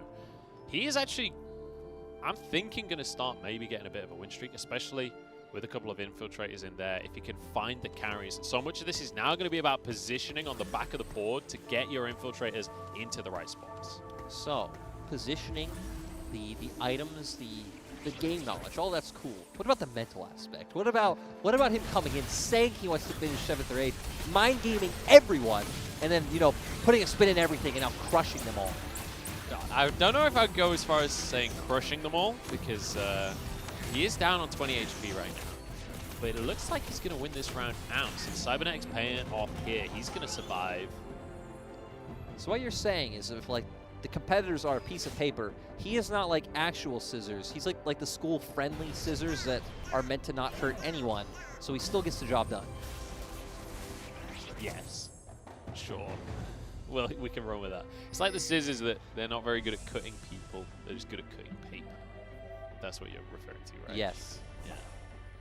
I've not ever seen him cut anyone, so that's a positive sign. I was going to say, that's a pretty important thing. So importantly, 567 has actually now climbed up to 4th. He managed to win that round. He's looking pretty good. Liluo did lose his round, though. He's got 1 loss left in him. Tomato as well on 14 HP. It's going to completely depend on the loss. Even Godlike, you know, was on a massive streak, was pretty much sitting at the top of the board the whole time, now sitting in 3rd. He is at finally level 9, so you can just start to slam stuff on the board. The Janna, always pretty fantastic if you can squeeze that into a composition. Has the Thieves' Gloves as well. And I'm curious what this is going to look like now we've got to the late stage of the game. And it is kind of the moment where you do have to start to pivot around and figure things out. 5 chrono on the board here. And it looks like stacking Vayne, stacking Lucian is going to be play. Yep, and now going to go up against Hushin, who, again, is running this comp with the mechs. But, of course, those items on Victor are disgusting. Keep your eyes on Vayne at the back. If Vayne can survive, even though it's level 1 with those items, he can take people down. So it's a lot going to be down to whether or not he can find some more Vaynes in the next couple of shops. Obviously, he doesn't have much of an economy to work with here. Now I see what you mean about the orbs all staying on the board. Look at that. But if they ult at the same time, if there are orbs in the air, the other Syndra doesn't use them. That ult is going to just about finish him, though. That is going to be... Our boy Lilua, you know, taking the train out. He's out of there. Sorry, Lilo. Lilo? Lilo, right? It's Lilo. Lilo. I'm trying, guys. Again, I mean, like, you're butchering it, but I'm not much better. I'm also butchering it, just like in a much, I'd say, nicer, finely cut way. Yeah. I wish our producer could speak to you guys directly, and I'll just pause every time there's a player name, and he could just tell you guys. All right, now it's down to Tomato and Hushin to try and find this top 4 spot, because 567 is feeling fantastic now. He's on a hot. His problems are over. Yep, and you know, I also want to remind everyone that the most important thing is finishing top 2. That's 10 and 8 points as compared to third, which is 6, and everything subsequently is 1 point less. This Aurelia is doing some serious work, but the Syndra ult at the last second. Godlike loses the round. Tomato keeping himself going here. The mech's the victor. Gonna work out for the side of Hushin. This is a damn close lobby to start us off. Nobody is just outright winning. No, you like you're saying, right? 14 life on one, 13 life on another, 21 on Godlike. It's so close. And this Shaco, we've not really been able to watch the Shaco very much across this game, but he is pretty stunning. I want to take another look at Hushin's board here. Yeah, so the Shaco, not perfectly optimal items here, but still good. The Deathblade with a bit of attack speed in there. Still good enough to carry if he's just left on his own. Same with the Victor. If he can get a couple of Victors in the next shot, could be in a really good position to start sweeping up some rounds. The Jewel Gauntlet. Victor already has 3 items, so confident on there. Feels like, right, he's just waiting for that last Victor to be able to get that level 2 Victor. There it is. Gets the level 2. All right, so Hushin actually in a pretty decent spot. I don't know who you really give the Jewel Gauntlet to. He's toying with the idea of putting it on Ziggs, but it's kind of just one of those items where it's like, look, I've already committed. I don't really have any. I just stick it on something, see what happens. Yep, Give it to Cassiopeia, maybe. True. And now getting to see what Godlike is going to end up doing with that blue buff as well. So the reposition in the last seconds, try and dodge the potential Blitzcranks that can come on through. And once again, trying to keep your eyes on these carries that Aurelia darting around the fight. They're going to do some work, but also this Vayne that we talked about earlier for Godlike. Managed to get a level 2 now. It's free firing the whole time. Yeah, and now we are going to have our top 4. Actually, we have a top 3. Top 3. Hushin and Wu Liuqi both out. So importantly, because of the health loss, it's going to be 567 that goes down in 5th place, Hushin in 4th place. So now we have our top 3, and just look at those health totals. Because we're getting to the point now where 21 health, if you lose a round badly, and there is a lot of units still alive on the enemy side, it's still very possible that you just go down immediately. So nobody's safe here. But I'm impressed by Godlike here that he is performing so well in the first round. Yeah, it's also interesting to see how the game went, right? Where he was so dominant for most and kind of like fell off, was in a bit of a dicey position around 5th, 6th, and now making his way back up, and at worst finishing top 3. Once again, let's take a look, because this is basically Syndra versus Vayne in my eyes, with a little bit of Aurelia mixed in there. Well, Syndra wins. Syndra wins. Just like League of Legends, but Godlike survives. Oh, wow. We said he was so close. 21 would have been enough, but just 1 HP. Jiang Yo actually ended up going out, so Godlike's going to finish top 2. Wait, Jiang Yo lose to the Ghost? He must have done. Yeah. Damn, that's rough. So now we're in the 1 versus 1. And you know, it's 14 HP against 1. We just saw Godlike. those 20 HP down. So this next round is everything. Yep, I need to see if Godlike has a strat to come back. But, I mean, after seeing the Syndra, I honestly just don't know. The last second swap in for a Blitzcrank there. So it wasn't scoutable. He's only going to pull a Zoe, so it's not going to change the round too much. Keep your eyes on the Syndra. If Syndra ults Vayne, this is probably a win for Tomato. But Syndra's getting pretty low herself. This Shaco trying to do work on the backside. Oh, it's Aurelia, in fact. Vayne's still surviving as well. Syndra's popped his G8. I think this is a win here. I think Godlike is going to win our first round. Yeah, Godlike does it. Again, nice to see coming in today a man with so much experience just in esports in general, having such an awesome name, having such an awesome story. And let's you know, be frank, this is only our first match, so he's only going to get 10 points, but already positioning him in a very good point going forward. I mean, when you consider the top 3 players from yesterday all had 19 points, 10 points, he's already halfway there, and he's only a third of the way through the game. So Godlike, fantastic performance here in the first game of the day.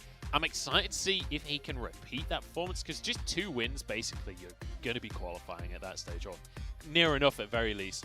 And I'm curious to see what he's going to be able to pull out in the next game as well.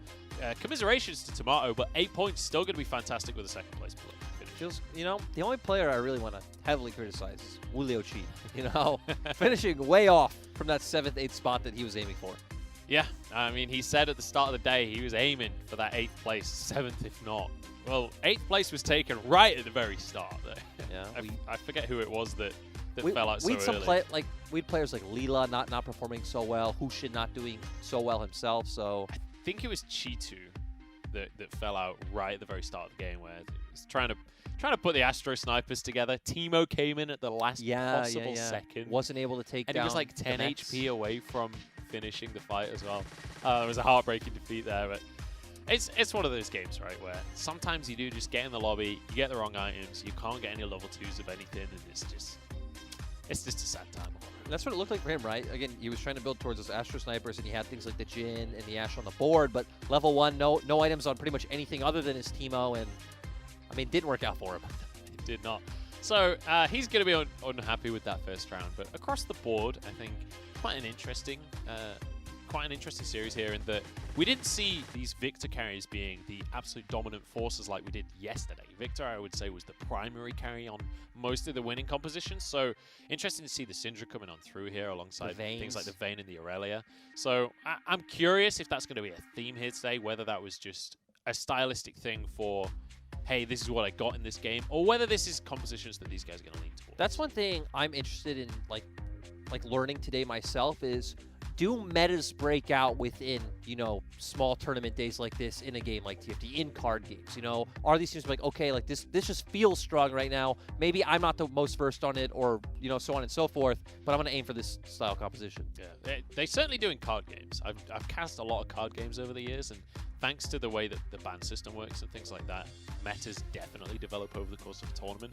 In TFT, I'd actually find it really interesting if there was some kind of ban system implemented where you could ban a certain category or whatever, and it could change the way that a tournament works, but that's a conversation for another time. That's a conversation that's for next conversation game. For a beer. But yeah, we'll see if the meta is going to develop. It's interesting to see that the winning compositions here in game number 1 were so different, but interesting as well, it's still Sorceress winning out the day. Yeah, so again, I feel actually, Sorceress didn't win, right? No. Yeah, no, actually. Yeah. Never mind. Coming second in the day. Yes, Sorcerers won that first match. It looked like they were going to take it all, but then Godlike, you know, with the nice repositioning of his units, being able to come out in the end. So, you know, seeing things like, we saw a lot of cybernetic compositions in this match especially, so seeing things like that, and if they're going to do quite well next game as well, is what I'm looking for. Yeah, we'll have to see if Cybernetics is going to be one of the big contested compositions. But yeah, interesting game 1. Interesting that we got to start off with Super Dance as well. We got to see these 11 unit compositions coming out, which are always a bit interesting. You get things like the Echo. And I mean, Cybernetics is one of the compositions that is really going to benefit from being able to get your higher tier units, just slam them on the board when, getting more units, sorry, so you can afford to just get the legendaries in there. But here's our scoreboard at the end of the day. You can see Godlike's meteoric rise there. Yep, I mean, again, right, these players pretty much contested with each other throughout, especially Godlike and Jiang Yo, so it's interesting. But as we said, Cybernetics coming out at the end with that carry vein, which is very common, so good to see. And as the graph showed, right, Godlike was at the top for most of the game. It was interesting as well to see Tomato started off so badly. Like, he was way down at the bottom of health for a long old while, and then finally got things going for himself. Was able to climb up those ranks and get himself stabilized. And that's one of the things in TFT, right? If you don't get the units right at the start, it's important to spend a bit of that economy and get something on the board so you can stabilize and repair your economy. That's something that's interesting that I did notice about this game, was that we did see Godlike constantly rerolling and spending gold like very early on. Yeah, because he was able to get that early win streak. It was all about doubling down to try and maintain that win streak, try and maintain the economy that way, get the gold through the win streak as opposed to just through interest. And it paid off for him. Managed to get a top 2 finish to start things off here today. And Tomato, honestly, was playing with fire for a lot of this game, but that Syndra did so much work for him. It's interesting because, again, we kept seeing him, like in the last clip, he was continuously beating Godlike. It was only in this final confrontation where Godlike actually came out ahead. And important that the Echo was one of the real difference makers there on the side of Tomato. Godlike. Yes. Yeah. I was getting them the wrong way around there for a second. Godlike takes it in the end. Fantastic game number 1 win from him. And Tomato going to be looking for a first in the next one after this second place here. We're going to go into a quick break. Make sure you join us for game number 2 right after this.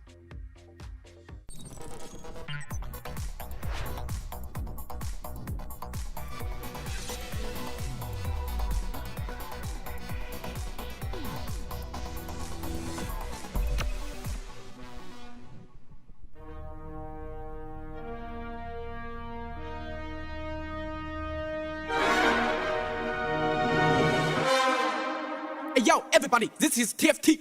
Hey bro， 记得吗 ？Let's go, everybody, just let me。民族选秀，我们是出秀，想到装备，全部他们抢走。今天的手气不太 OK， 一起在被发配成队，快你的破绽还没装备，足不打死就全部赔了。天无感区预感的第1号去被拖卡成弟弟。我们的战术极限优秀，但是没有钱还不够 real。给我打50块，这个历史400，没装备的异性就像刮痧，这个球王让我打一下下，哦别我的对手，让他胡乱看我，就人靠皮皮草草，无敌羁绊，速度血量，爆出的是不会被断，找不出意外，不会翻盘，到处退场，有点遗憾，但气势不凡。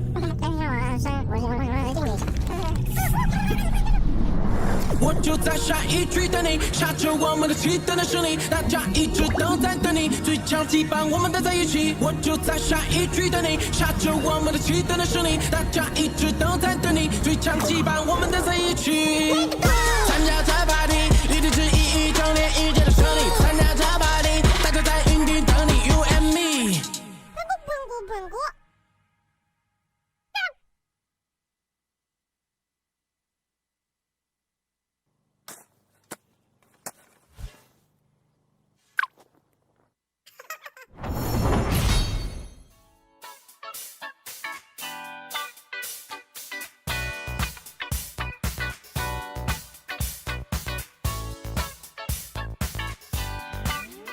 Yo, walk in the club, head to the back, VIP, Louis, cognac, DJ booth like the 4th of July, light show strobing, ladies look fly. I was on a mission, looking for the right one, caught the eye of a girl like the bright sun. She had a look that I can't describe. Get down to the funk, it's time to get live. Let's funk it up, come on. Let's funk it up, come on. Let's funk it up, come on. Let's funk it up, come on. Let's funk it up, come on. Let's funk it up, come on. Let's funk it up, come on.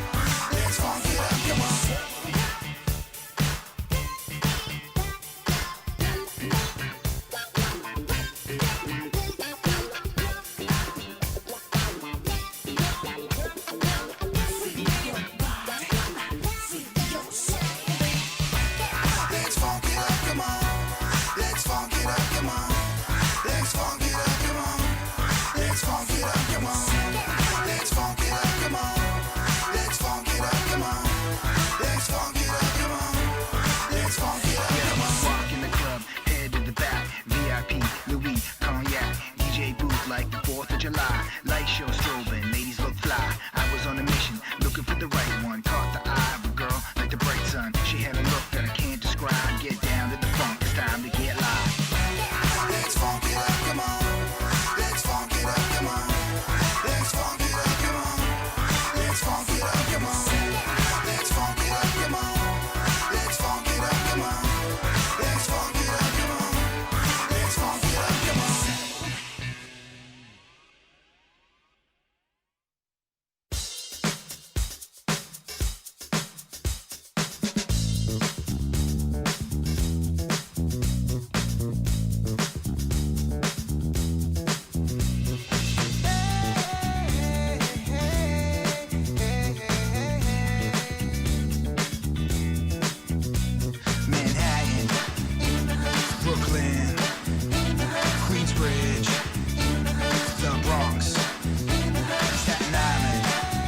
Welcome back, gamers. We're here back in Shanghai as we continue with the TOC, the TFT Open Championship. And we'll see how things are going to go in game number 2 as Godlike won our first game of the day. I'm Munchables. I'm joined by Lyric. Together, we are the Lunchables. And we're ready to get tasty here on the broadcast. Yep, here to provide you that highly nutritious, fiber-packed diet that your parents probably didn't want to buy you as kids, but you wanted anyway. I will say, I feel like we're misrepresenting Lunchables there as a highly nutritious fiber-packed There's got to be some that are highly nutritious. I feel like those little slices of ham have got to be about 4% actual meat. You're saying those like pizzas that you put the tomato sauce on and like just add cheese yourself aren't highly nutritious? I mean, pizza, in my book, is a vegetable. It's good for your soul, right? Exactly. So it's healthy. It's like emotionally healthy food. I agree. So if anyone ever tells you you need to go on a diet, if anyone ever tells you you're not healthy enough, tell them pizza's got tomato on it. No, or just look up Dwayne "The Rock" Johnson's Instagram and look at his cheat days, because his cheat days are like 10 pizzas. They're insane. He actually eats a ton of pizza. Yeah. So, and again, look at him. Look at his body. What a guy. Yeah. So there you have it. If The Rock says it's okay, eat pizza every day. That's a rhyme, therefore it's got to be true. And, exactly. So, with the important topics out of the way. Do you smell what The Rock is cooking, Joe? It's pizza. Exactly. It's pizza.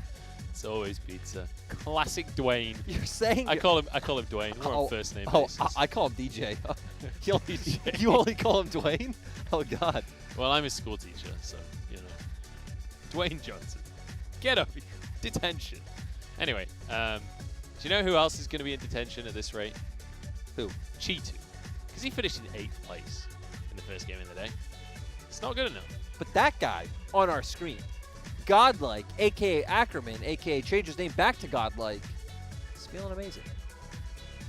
Yeah, and he's feeling good. Looks pumped. With the Cybernetics comp as well, which was one of the comps that is not as prevalent necessarily just in your games that you'll find in solo queue and whatnot. It's a much more difficult composition to be able to put together and use effectively. So much of it is down to the positioning of the units on the board. So Godlike really showing his stuff. And even though it didn't work out at the end, I loved his little Blitzcrank tech where he just quickly swaps a Blitzcrank in at the last possible second, and trying to get a snipe on a unit. It only took Zoe, but it didn't matter in the end. But hey, it looked nice. Look, tactics, strategy, macro play, tactics. That's what this game's about. It's in the name, after all. You're on something. I think that might be a part of the strategy here. And if you are just tuning in, this is I'm so sorry. This is TOC, but also the Munchables and Lyric experience, here to bring you through some This is TFT. the first episode of our TFT podcast. Oh God. Where we're going to commentate TFT. While talking about Shia LaBeouf and other important matters, who apparently is being cast as Mr. Freeze. In case you missed it, that is the most important takeaway from Game Reward. That's today. so wrong. But hey, we're talking about the things that we know, which is not Godlike. You know Shia LaBeouf? Can you introduce me? Yeah. I met him back in the Holes days. The Holes days. I know. I was much more of a Malcolm in the Middle kind of guy. Bryan Cranston. What a legend. Oh, jeez. That's true though. Bryan Cranston is a legend. Can we just take a moment to appreciate the difference between the dad in Malcolm in the Middle and Heisenberg? The level of acting required to be the comedic, lighthearted dad in Malcolm in the Middle and then be the badass that is Heisenberg, that is one talented man. That's true. You do have those certain actors that do play like all the same roles pretty much. Like I think Jackie Chan's a good example, right? Jackie Chan always plays Jackie Chan. Maybe also like a Terry Crews, always being that like comedic buff like relief guy. Yeah, and well, Terry Crews, I don't remember what film it was. He did one more serious role I've seen. He did The Expendables. I remember he did that, which is more serious. It's not that much more serious. I mean, it's a pretty not serious. They think movie. it's serious though, but it's not serious. I don't know if they even think it's serious. Either way, I think he did one like actual drama, but. Yeah, I think the best one is Jennifer Aniston. I think she's the best example of always like just plays herself. I play Jennifer Aniston.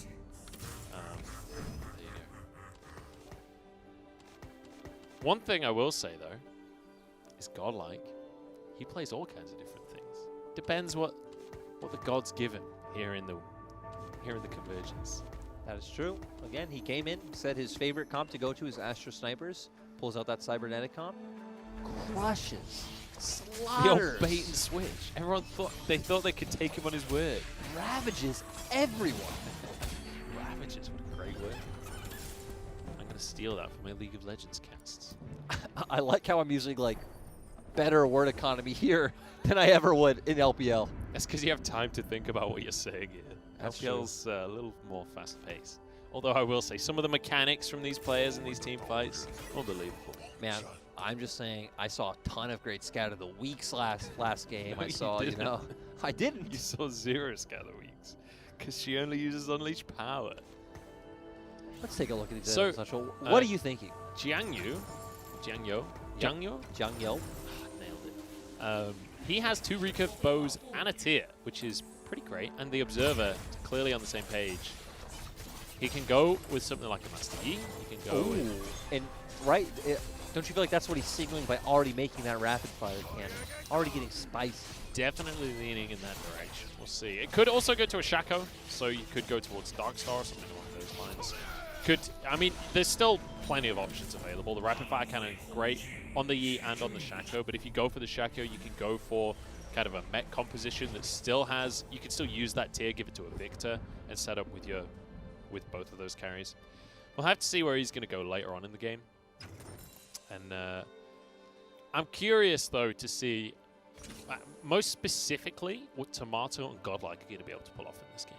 Because if either of them can get another top 2 finish, they're pretty much going to be set to make it through to the finals. Yeah, exactly. You know, like you pointed out earlier, seeing off of yesterday's games, that 19 points that, you know, a lot of people were sitting on was a pretty good standard to move forward. So, looking at the items elsewhere here as well. Not ideal combination here, but a lot of tanky items coming through with that Giant Spell as well as the Chain Vest. I'm just saying, though, I've seen a lot of great Sleepy Trouble Bubbles come out from Jeremy. I honestly feel like I'm watching Molar Zoe on the Rift right now. Is that the real Knight? Exactly. You know, Jeremy. This ain't Night 9. Career. This is Night 10. Yeah, I don't know. I've got a feeling he doesn't mind so much about what you think of his Zoe gameplay. Why? Because Zoe's not that important of a unit. Yes, it is. I think he's more worried about his Victor gameplay. I think Zoe is the most important unit. Why? Because I main Zoe in League of Legends. Ah, I see. Well, pro tip, she's not that great. I think she's only played in Star Dragons. I think that's literally it. And even then, she's just for the buff. The Shia buff.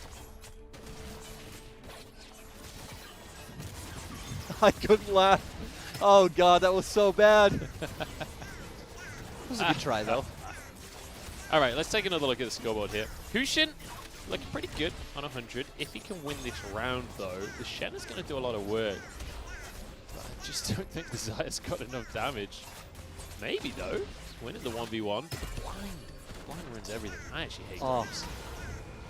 That is a heartbreaking defeat there, to be quite honest. One more auto before the blind, and that round is probably a win for Hushin. So Godlike, the only one on 100. Second game in a row now. Yeah, Godlike, a clear standout to where, on the opposite spectrum, what happened to our man Tomato? TFT happened. I mean, we are only, you know, a couple rounds in, so. I don't want to get too overkill on the shenanigans here. What do you mean? You're saying that, like, the first 3 rounds don't matter? They don't mean everything? I'm not saying they don't matter. They definitely matter. I'm just saying that the game's not over just yet. It's just nearly over. That's fair. One thing I will say, Chi2 doing way better on items this time around. Chi2 basically got nothing and then died in game number 1. This time he's already got a GA and a Morello in his inventory. And he didn't have any units in the first game either, right? We saw him sitting on so many just 1-star units. And to be fair to him, it was a relatively impressive pivot at the end. Yeah. Just dropped everything, like hard pivoted to Astro Snipers to try and find the Teemo, try and find his way back in. He was on 2 HP though, so, you know, too little too late. Liluo going to be going with the Hand of Justice, I believe it's called. Sounds right to me. Well, I grabbed myself an item cheat sheet, and the problem with my item cheat sheet is it doesn't say the name of the item. It just has the icon on what it does. I'm pretty sure it's Hand of Justice. Hey, I feel like that's what's important, honestly. That is what is important. But I've set myself up for failure by trying to... We can just change the names. We're going to call it the Golden Fist from now on. Golden Fist. That's what they used to call me in high school. I was a wrestler. What? That makes no sense. A boxer, maybe? You know, you were maybe doing Muay Thai? I mean, Muay Thai mostly is like, leaves a lot of legs and knees and stuff, so even that'd be kind of weird. Well, Karate? I was so good at Muay Thai, if that is how you say that, that they renamed my right knee the Golden Fist. Because I kneed them so hard it felt like a punch. I feel like a knee is much worse. What? Maybe I was being mocked. I just didn't realize it. My ego was so invincible. You know, I took it as a compliment. I do want to say you do get mocked quite often. You don't realize it ever. So, sounds like you. That's not very true. But then, I wouldn't think it was true if I'd never noticed. You know who also isn't noticing anyone else? Scotland, because he is still sitting at 100 HP. To quote Doctor Who, this is not war, it's pesky. That's what Godlike is thinking right now, as he annihilates literally everyone on his path to glory. To quote your quote, I mean to answer your quote with a quote, Dr. Seuss once said, "I do not like green eggs and ham," and that's. I do not like them. Sam I am. There we go. And we don't have anyone named Sam on the Convergence, but we have someone named Jeremy. So, Jeremy, I am. Well, I'm not. He is, though. But hey, now we are back at a very crucial moment in this game. The we are Krugs. back at the Golems. Damn it. I wish they were still called Krugs. I wish they still were Krugs. Alas, we must move on with our lives. Yeah, we need to take a look. So we're already seeing a bit of some snipers coming out from Jeremy. So it's important to mention, as you can see at the top right here, Godlike on a 5-win streak. As we've just mentioned, he's been doing great. Tomato, while he's at the bottom, he is on a 5-losing streak, so he's quite happy to continue losing rounds until he finds the opportunity to stabilize and build himself a composition. Then he's going to hope that he can win streak his way back up the scoreboard once again. Which I'm pretty sure is exactly what we saw from Tomato in our first game. Yes, actually that is exactly what we saw, right? He was sitting down in that like 6 through 7 spot for most of the game, started building up some economy, made his way back up. The old bait and switch. Again, that's the mental aspect that we're talking about. Yeah, I mean, doesn't it just represent his name as well? He's a tomato. Everyone thinks he's a vegetable. But then, boom, he's a fruit. And here in China, they even put him in fruit salad. Do they? Yeah. That's kind of weird. It's really weird. I mean, honestly, I don't think I would mind it. It was actually okay, but it was just really weird. Yeah. And actually, when you think about it, when you're eating it in a fruit salad, it is kind of fruity. I remember I got a salad here that, you know, it was like a normal salad, like, you know, lettuce, onions, that kind of stuff. But it also had like black beans, strawberries, and pineapples. It's very strange. And that was here. That was in Shanghai. Yeah. It was black beans in a fruit salad. Yeah, black beans, and then, but to then contrast, then the sweetness coming from like a pineapple and a strawberry. Can we just take a moment as well to appreciate the fact that Chinese food in China is not even remotely close to the Western interpretation of Chinese food. I've told people that for years, back like when I go home, and they never believe it. And I tell them no, like things like Panda Express, no way. Here's the thing. Like it's not even just like, yeah, sure, it's kind of different. It's like you cannot find a restaurant in China that has a menu that is similar to a Chinese takeaway in the UK or to Panda Express or to this kind of thing. Like these restaurants don't actually exist. And again, even those they taste so different. And actually, I can't readjust. Like whenever I'll go and I'll eat something like that back in the States, it's just weird. I mean, I'm not gonna lie. I still love Panda Express. Panda Express is great. You guys have Panda Express in the UK? No, but I lived in America a bunch. And there was Panda Express literally like 200 meters away from my house. You lived in Vegas, so everything was around you. You actually had everything. Vegas. You guys even had White Castle. Most places in America don't have White Castle. I will say, White Castle, not that good. I love White Castle. It's really good when you're really drunk. Yeah, I was going to say a bit from that and a bit from nostalgia, but White Castle's the best. Oh dear. No, I was very much a Taco Bell kind of guy. When I was at All Stars, I took some of my players, Shrimp and Goku from Flamingo, to White Castle. I told them, you guys have to try this. And you know, from like the other end of the strip, it's like a 30 or so minute walk, and they couldn't understand why we were going there. Like they couldn't fathom what was worth this walk. And then they hated it. Yeah, And I couldn't understand. I was gonna say, they were so pissed that I made them walk that walked distance. 30 minutes in a desert, It's a hot lot, yeah. and arrived at White Castle, I would have been like, what is wrong with you? I was stoked. Why didn't we get an Uber? Why didn't you get an Uber? I hate waiting for Ubers in Vegas. Would you prefer walking 30 minutes in the desert? For White Castle? Of course. I have to say, though, I think there's only one White Castle in Vegas, and it is on Fremont Street, which is probably the worst part of Vegas. Yeah, I agree. So, I don't know. I do want to contrast White Castle with another thing you think sucks, which is Chidu's placement in this game. I will say, Chidu 2 times in a row now has sucked placement-wise. But there is still time. He's still got more than half his HP. There's still plenty of opportunity to pivot. Also, we did see the almost miracle pivot to Astro Snipers at the end of his run in game number 1. So fingers crossed, he'll have more opportunity to do something. And importantly, when you do go on these lost streaks early, you do get placement for this carousel. You can see Tomato got himself a tier. I'm trying to see where Chi2 is on my screen. He got himself a chain vest. So Wulio Chi going for the recurve bow. I saw he was already sitting on a GA. He also had a tier. I wish we could keep those items up, like, permanently. That'd be great. Oh, and we have Blade Masters coming out from Jiangyo, already having the rapid fire cannon on the Master Yi. And importantly, he's got the Negatron Cloak on the bench there as well, so he can just slam that Negatron Cloak onto the Yi, give him a Hurricane. Doesn't have any AP currently, so it will not have that bolstered heal, but in terms of winning the rounds earlier on, it's much more important to have the damage than it is to have the healing. And his economy is quite good as well, right? He's already sitting on that 50 gold. Yeah, he's in a fantastic spot in terms of the economy, and you can see obviously he's going to be just slow leveling up here rather than rolling down too much, because he's going to want to try and max out his board as much as he possibly can there. And important to mention, we're on Plunder Planet as well. We didn't actually talk about the galaxy that we're on.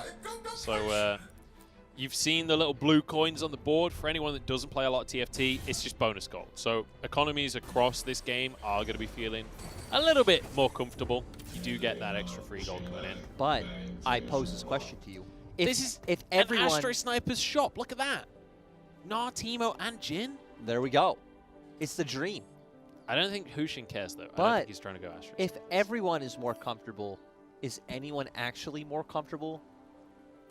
Because the average of, you know, comfortability has been raised. Therefore, everyone is just normal. Everyone is just average and different. To quote Syndrome from The Incredibles, once everyone's super, no one. Exactly. Exactly. So what you're saying is Syndrome was right all along. Yeah. I'm glad we've got some tangible conclusions to the cast today. You know, if you came here today and maybe didn't learn anything at all about TFT, I hope you at least have some takeaways for your life. You go back a better human being or something like that, to quote all those orgs, Origin. You learn a little bit about Shia LaBeouf's future career. You learn a little bit about Dwayne "The Rock" Johnson's diet. You learn a little bit about some quotes from Syndrome, a quote from Doctor Who. We'll find a way to squeeze some Lord of the Rings and Star Wars in here at some point. I mean, I feel like you can, you know, force those in easily. I just gotta wait for the correct moment, you know? You got plenty of time. You can't rush these things, Larry. Well, you can, but I'm not gonna. But you know who is rushing these things? Is Godlike dominating the Kruggrump Void Crab. True. Which, you know, quite impressive, I have to say. Also, Hushin just leveled up to level 8. Currently sitting in first on that streak. Hushin's doing pretty good. I'm curious what his economy is like. I'm going to assume he's still on. I'm going to assume he's still on 50 gold as well. And I'm going to keep shoveling this narrative down everyone's throat that these two, Hushin and Godlike, are former League pros. Yesterday, our former League pros sucked. Today, our former League pros are, you know, slaying everyone. Yeah, most importantly, Godlike finished first in game number 1. Hushin, I forget exactly where he finished. Game 1, I think it was like 5th. It was, yeah, somewhere in the middle. And you can see Godlike currently absolutely destroying G2. Pure mechanical difference right there. Dude, I honestly thought we were back in the days, and you know he was playing top lane, he had his Renekton, and he was up against someone like Boy or Quas, and I'm like, oh god. Dyrus's pain through the screen. Dyrus just wants to play League of Legends. Now we need to hope, he needs to hope that no one on the board is like Impact crushing him in the Season 3 World Finals. Yeah, I remember it well. Impact was pretty good at League of Legends. Yes, he was. Yes, he was. Has to be said. So let's recoup here, figure out where we're at, because Tomato, while we mentioned it before, was right down at the bottom of the scoreboard. He started to make that climb up once again. He's in 5th place now. Game number 1, he started right down at the bottom on a loss streak, and he slowly but surely climbed his way back up. Importantly, look at this Victor on your screen right now. Double Shojin with a Morello. That is terrifying. And I'm not going to lie, with a mech as well in front of it, G2 could be on the cusp of a massive win streak here. If he can get that Victor to level 2, he's going to be ulting every set. Exactly, and we saw Wulio Chi's Astro Snipers not able to do anything up against what G2 has built. On here we have Lilo once again. He has that really strong teamo coming out with the Morello, with the blue buff, with the Golden Fist of Justice. This is a weird one. This is Astro Mech. Yeah. Which is, this is one of those compositions that you run when you're in 7th place and your economy's in tatters. And you're desperately trying to hold on to your position in the game. I feel like you know him well. Me and Lilo go way back. As you can tell by my inability to pronounce his name. Yeah. That was my first time. Ah, dear. Well, it's not looking good because that Master Yi is real strong. Yep. Xiang Yo just, you know, crushing Munchable's ex-college roommate. Well, we call it university. Sorry. Back where I'm from. I'm sorry that, you know, my country is not as sophisticated as yours. Apology accepted. Maybe you guys should learn how to speak American as well. We've seen it. We don't want to. It's okay. I'm sick of Google trying to correct my correct spellings to American spellings. Oh, I know. You know what's funny? I like a lot of the UK spellings more. Like words like color, the U just looks so sophisticated, It's so because educated. the way that it's spelled in America is color, which doesn't make any sense. Whereas we spell it Kalawa. Okay. Which is in some way better in my mind because I'm heavily biased. Not me. No. No, I just said I prefer your way. True. Well, you are heavily biased towards my way. True. There we have it. 9 out of 8 units. Not ideal. There we go. I just want to see someone run the Space Pirates comp because I'm waiting for that GP. There is a GP right there on our screens. And he is selling everything because it's time to make this composition fly. Gangplank goes in. The Space Pirates are finally alive. Lyric, all of your dreams have come true. Yeah, but I wanted to see the double Rabadon's GP. Right. I mean, so the compositions we showed at the start of the day are dream scenario. Triple Rabadons. That's not even dream scenario. That's just suboptimal. You know, but hey, the ult would be great. I was going to say sometimes... Oh my god, massive Gnar ultimate coming out. The team fight goes big. Vayne popping off, DPSing left and right. And, you know, looks like he's going to win. He did. That was pretty good. Yep.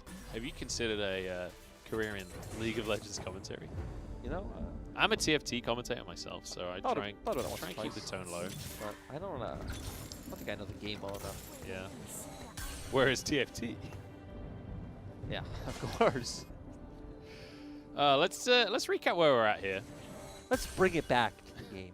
Yeah, let's... ladies, gentlemen, and everyone else. Appreciate the game that's going on in front of us. We're so blessed to witness. I'm terrified of this Victor, even though it's level 1. Just the double Spirit Shojin. Even though this guy's in last. Even though The win streak that I predicted after the Victor got his 2 spears may not be working out quite the way I wanted it to. That laser did hit the entire way across the board, so that's pretty exciting. He might actually win this round, though. So actually, maybe he can come back in. The Vayne has been shut down. Hushin loses his win streak. Yeah. It's also interesting to note that, once again, our first place player currently is running that Cybernetics with the Vayne carry composition, but I mean, when you're up against Victor with those items, it's looking rough. So now on to whatever on earth these things are. What on earth do you call that? These are, you know, I don't know. It's like something out of Fifth Element. They're obviously raptors, but they're like... Yeah, well, they used to be. They're like... They're not even void raptors. They're like space raptors. I thought you were going to get more creative than that. When you said they're not really void raptors, I thought you were going to go a different direction. I had a better analogy, but I wasn't sure if it was broadcast appropriate, so I just chopped it down right there. All right. I appreciate that. I can get behind You're that. family friendly. Oh, another Teemo. Yes. He re-rolled it. Oh. Well, I was excited for the Teemo. I guess he wasn't. I thought we were going to go for the old level 3 Teemo. That's what I was hoping. That's why I was supporting Lilo this game. I was like, okay, cool. You know, he's building Teemos. We saw how impactful it potentially could have been last game. Yeah, he's looking for the level 2 now. He's realizing that, you know what, I'm on 24 HP. The long dream of level 3 Teemo is a big old way away. Let's just try and get level 2 units for now and stabilize, which I can kind of get. And now we have the battle of the bottom. It's like we're watching DMO versus LNG all over again. It truly is. I feel horrible, horrible flashbacks. But you know what? G2 is going to survive. Keeps himself safe. The 2 HP for the second game in a row. This is the moment for the hard pivot that saves the day. There's a Victor. He can't afford it. I mean, what do you do? Look at his board. Everything's level 1. His Victor isn't level 2 even, which is his big carry. You can see it on his face, the way he's sat in his chair. He knows this is Dunzo. You know this is Dunzo. I know this is Dunzo. Shidu, sometimes we have unfortunate days. We wake up, the coffee doesn't taste exactly right. You jump in the shower, the water doesn't really hit you. It doesn't taste exactly right. In the Jump in the car, the steering wheel doesn't taste exactly right. Then you TFT, you don't find the units you need, you don't find the items you need, but you know, you go home a better man. And then you come back stronger next time, and then you win it all, and then you get like a feel-good anime made from your story. And aren't those people the true winners? At which point does the coffee help? Why does his day sucking now help him? I feel like this is meant to be a silver lining, but all we've said is his day sucks. You're not supposed to point that out. Oh, sorry. Good job, G2. I hope your bad day. It sounded hopeful. I hope your bad day becomes a silver lining one day. It sounded motivating. It did. That's what it was meant to do. Next time, G2, you got this, buddy. I'm with you. All he needs to do is finish in first in the next game, and he can still make redemption. True. All he has to do is... It depends on the rest of the points. From what a lot of pros have told me in other games, all you got to do is be better. That's true. Get good, not make mistakes. If he had just won the rounds instead of losing them. Had he just put the units in his shop that he needed? Had he just given himself the right items? Yeah. Classic G2. G2.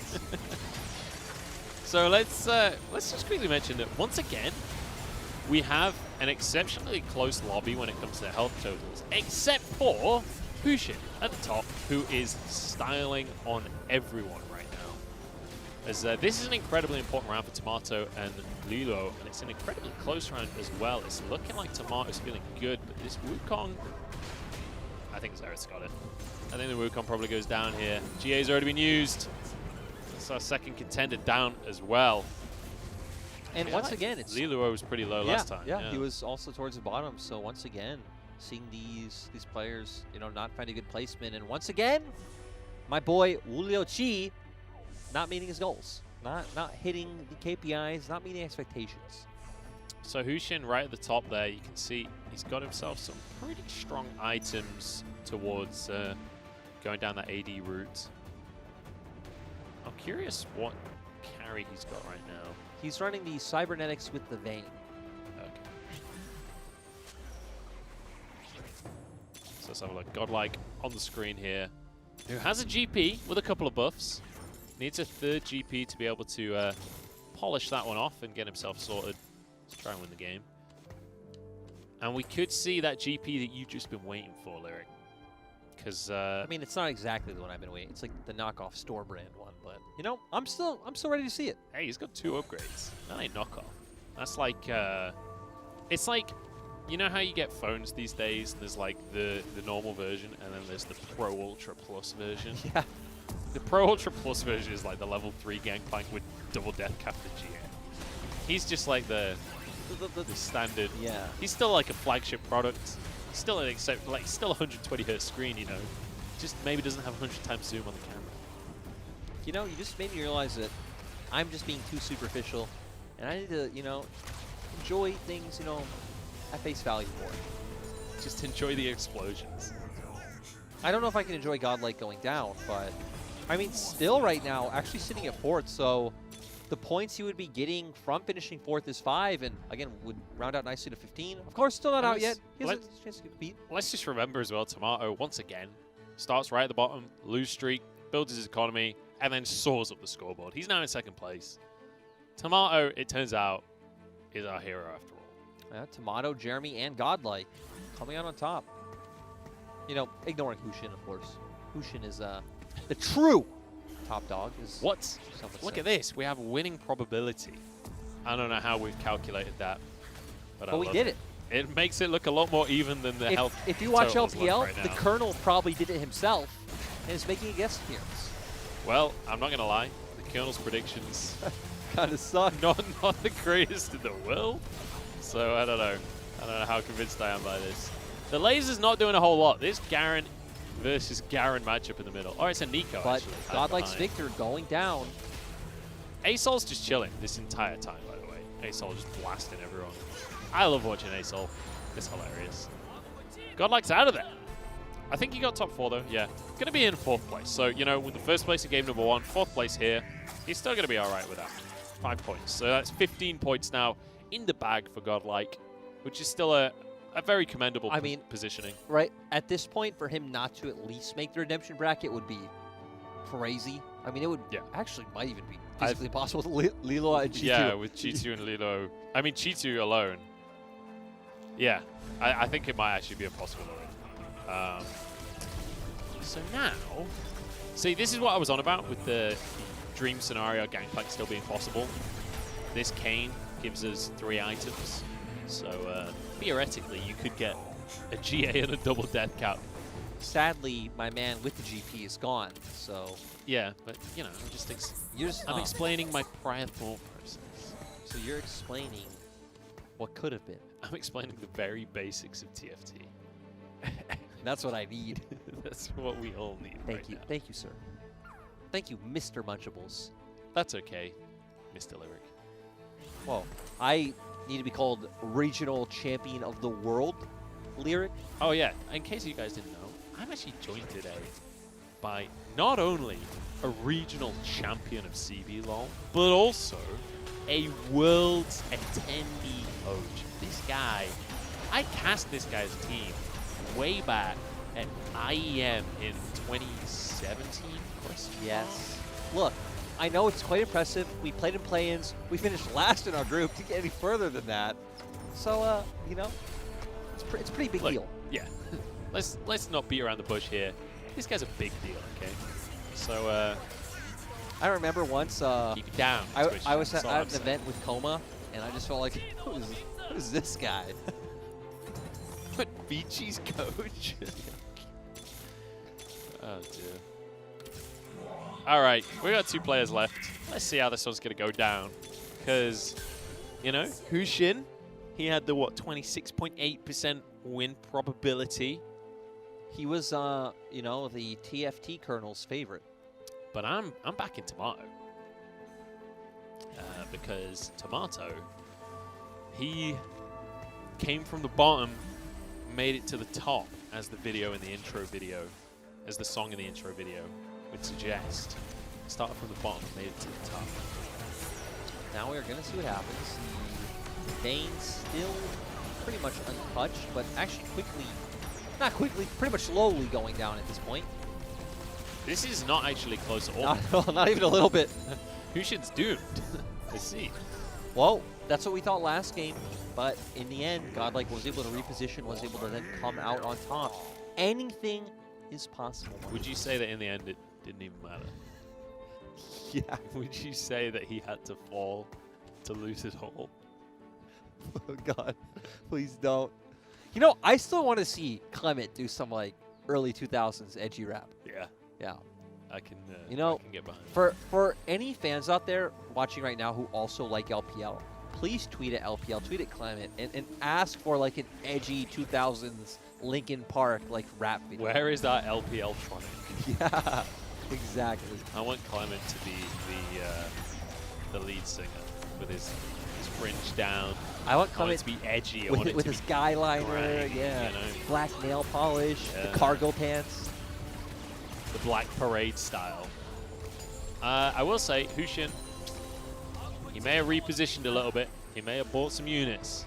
But alas, 'twas not meant to be. Tomato is demolishing him right now. Carousel.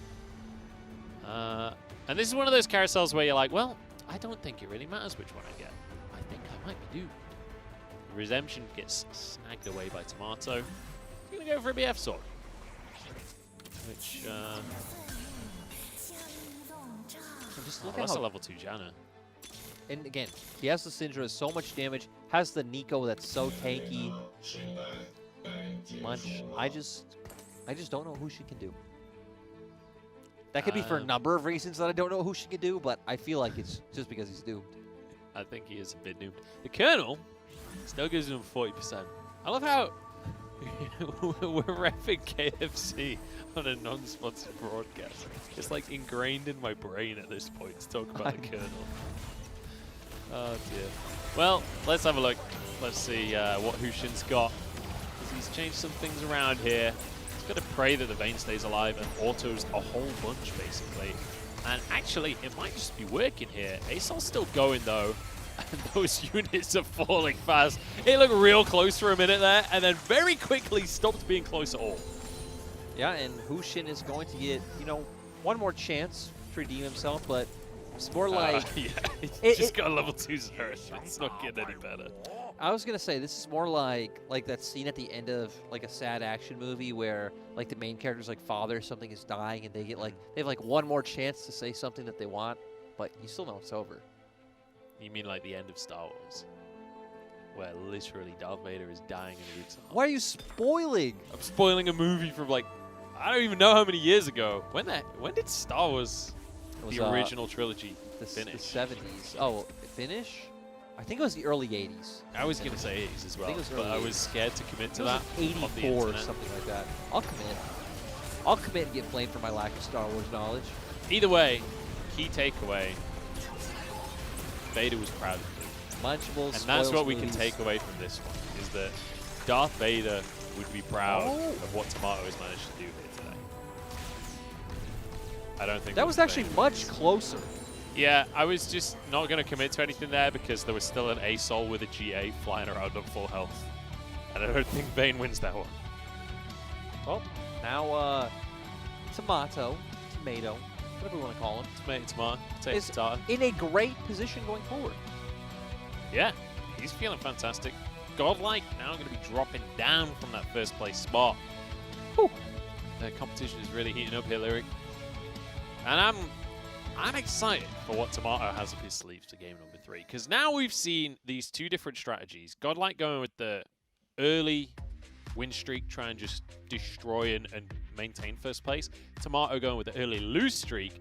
So far, the loss streak in the early game is actually winning out over the course of these two games. Like, okay, from the data, from the sample size, it looks better. But I'm a big fan of just, you know, unending slaughter domination of your enemies. So I like Godlike's approach. Here's the problem, though. Unending slaughter has to include the word unending. True. And Godlike's slaughter definitely ended. Yeah. It ended with his own slaughter. So you know, if this isn't TFT analysis, I don't know what is, to be quite honest. I mean, I feel like we're getting into the real nitty-gritty here. We're getting into the mind games. And then ultimately, I think Aurelion Sol, key factor here, I guess. You know, I want to look at the mental side of the game, right? Tomato getting that strong finish in the first match, coming to the second one, right? Again, looks like he's down and out, building up that economy on the lose streak. But again, he just gets you, he ends strong, and now he has so much momentum going into the third map. And, you know, I don't think the momentum really affects your chance of getting a unit or anything like that. Actually, I know factually it doesn't affect that. But I think we can believe in the power of hope and friendship and think that it's possible. I mean, it's possible. It's definitely possible. So Tomato top of the table here. And you can see, I mean, just look at the way that he did this, right? All the way up to 4-1, right down at the bottom of the standings. Then pivots once he gets to 4-1, rolls for the level 4 units, levels up, finds his way climbing up the board. So really fantastic game here coming out from Tomato. That's twice in a row now that he's managed to get a really fantastic finish to the round off the back of this strategy. Even Hushin, right? Because he finished in the middle of the pack in the first game, now finishing in second.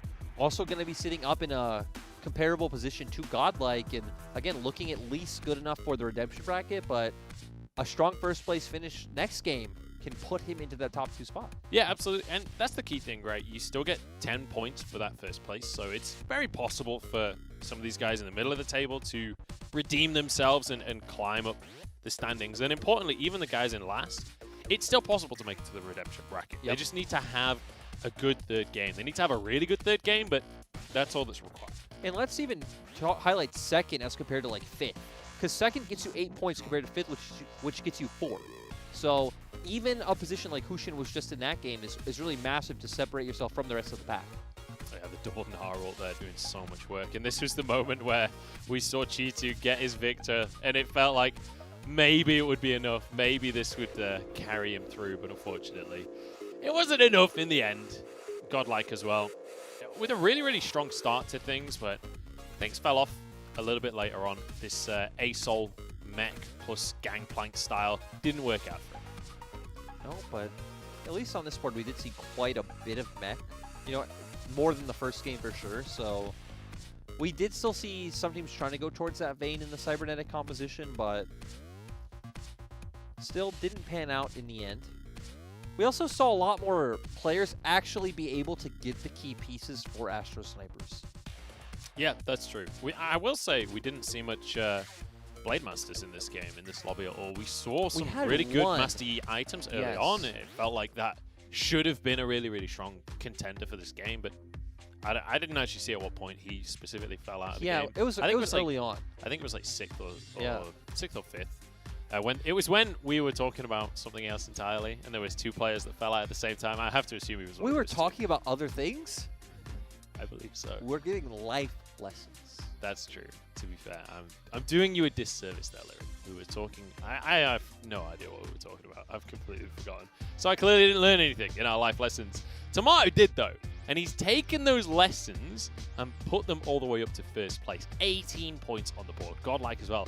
Hushin, after 5th in game number 1, or not after 5th, sorry, after 4th in game number 1, then finished 2nd here today. So he's got himself 13 points as well. Got to keep your eyes, though, at the bottom of the scoreboard there, as you've got Liluo and Cheetu really struggling, but a strong performance in this final game still keeps them alive for the redemption bracket. Even Jeremy sitting on 7 points isn't in a great place. Jeremy apparently falling out first in the first game, and one person to highlight is Wu Liu Qi, because he actually ended 5th both times. So strong consistency coming out from our man, 567. Yeah, the only problem is 5th place will lose you LP. So, got to crank it up. Got to crank it up. That's all we're going to say about that one. We're going to go to a quick break. Please do join us afterwards for game number 3 and the final game of our Group B.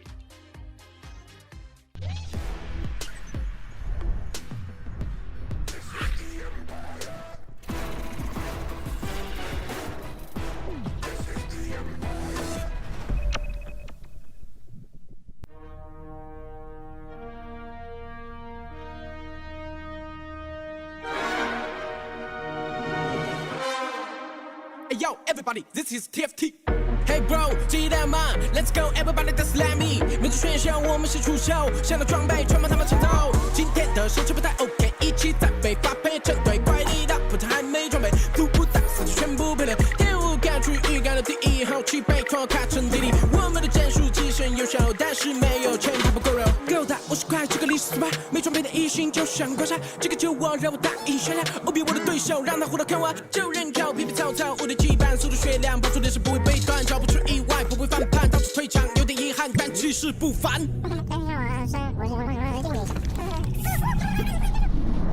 我就在下一局等你，下着我们的期待的是你，大家一直都在等你，最强羁绊我们待在一起。我就在下一局等你，下着我们的期待的是你，大家一直都在等你，最强羁绊我们待在一起。参加这 party， 一定是意义中连一届的胜利。参加这 party， 大家在云顶等你 ，You and me。Let's rock, let's roll. Uptown, downtown, New York, Brooklyn. Stick with me, streets are rough, up, down, funky stuff. Girls on the dance floor, feel the groove. Get on down, you got nothing to prove.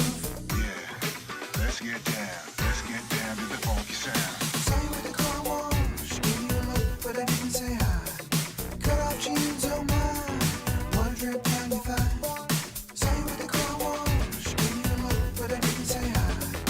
Cut off jeans, oh my, one drip down your thigh. Get on down, everybody, let's raise the roof. Turn it up, raise the roof. Everybody get down tonight. Turn it up, raise the roof. We're gonna rock to the morning light. Turn it up, raise the roof. Everybody get down tonight. Turn it up, raise the roof. We're gonna rock to the morning light. Here we go. Let's rock, let's roll. Uptown, downtown, New York, Brooklyn. Saw you at the car wash, gave you a look, but I didn't say hi. Cut off jeans, oh my, one drip down your thigh. Stick with me, streets are rough, up, down, funky stuff. Girls on the dance floor, feel the groove. Get on down, you got nothing to prove. East, west. Get on down, everybody, let's raise the roof. Turn it up, raise the roof. Everybody get down tonight. Turn it up, raise the roof. We're gonna rock to the morning light. Turn it up, raise the roof. Everybody get down tonight. Turn it up, raise the roof. We're gonna rock to the morning light.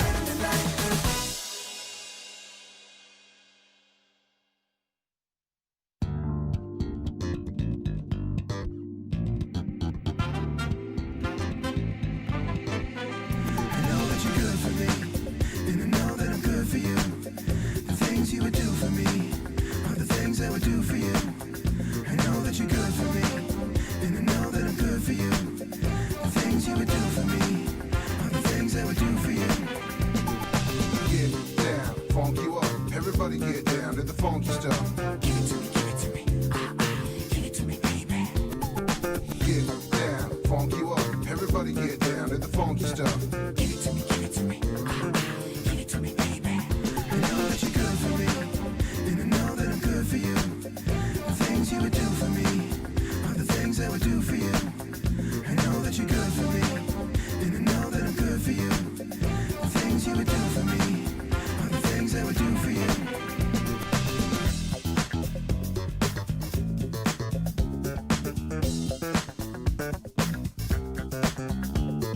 Give it to me. Give it to me, baby. Give it to me, give it to me. Give it to me, baby. Get down, funk you up. Everybody get down to the funky stuff. Get down, funk you up. Everybody get down to the funky stuff.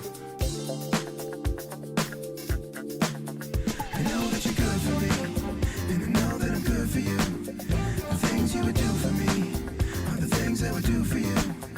I know that you're good for me, and I know that I'm good for you. The things you would do for me are the things I would do for you.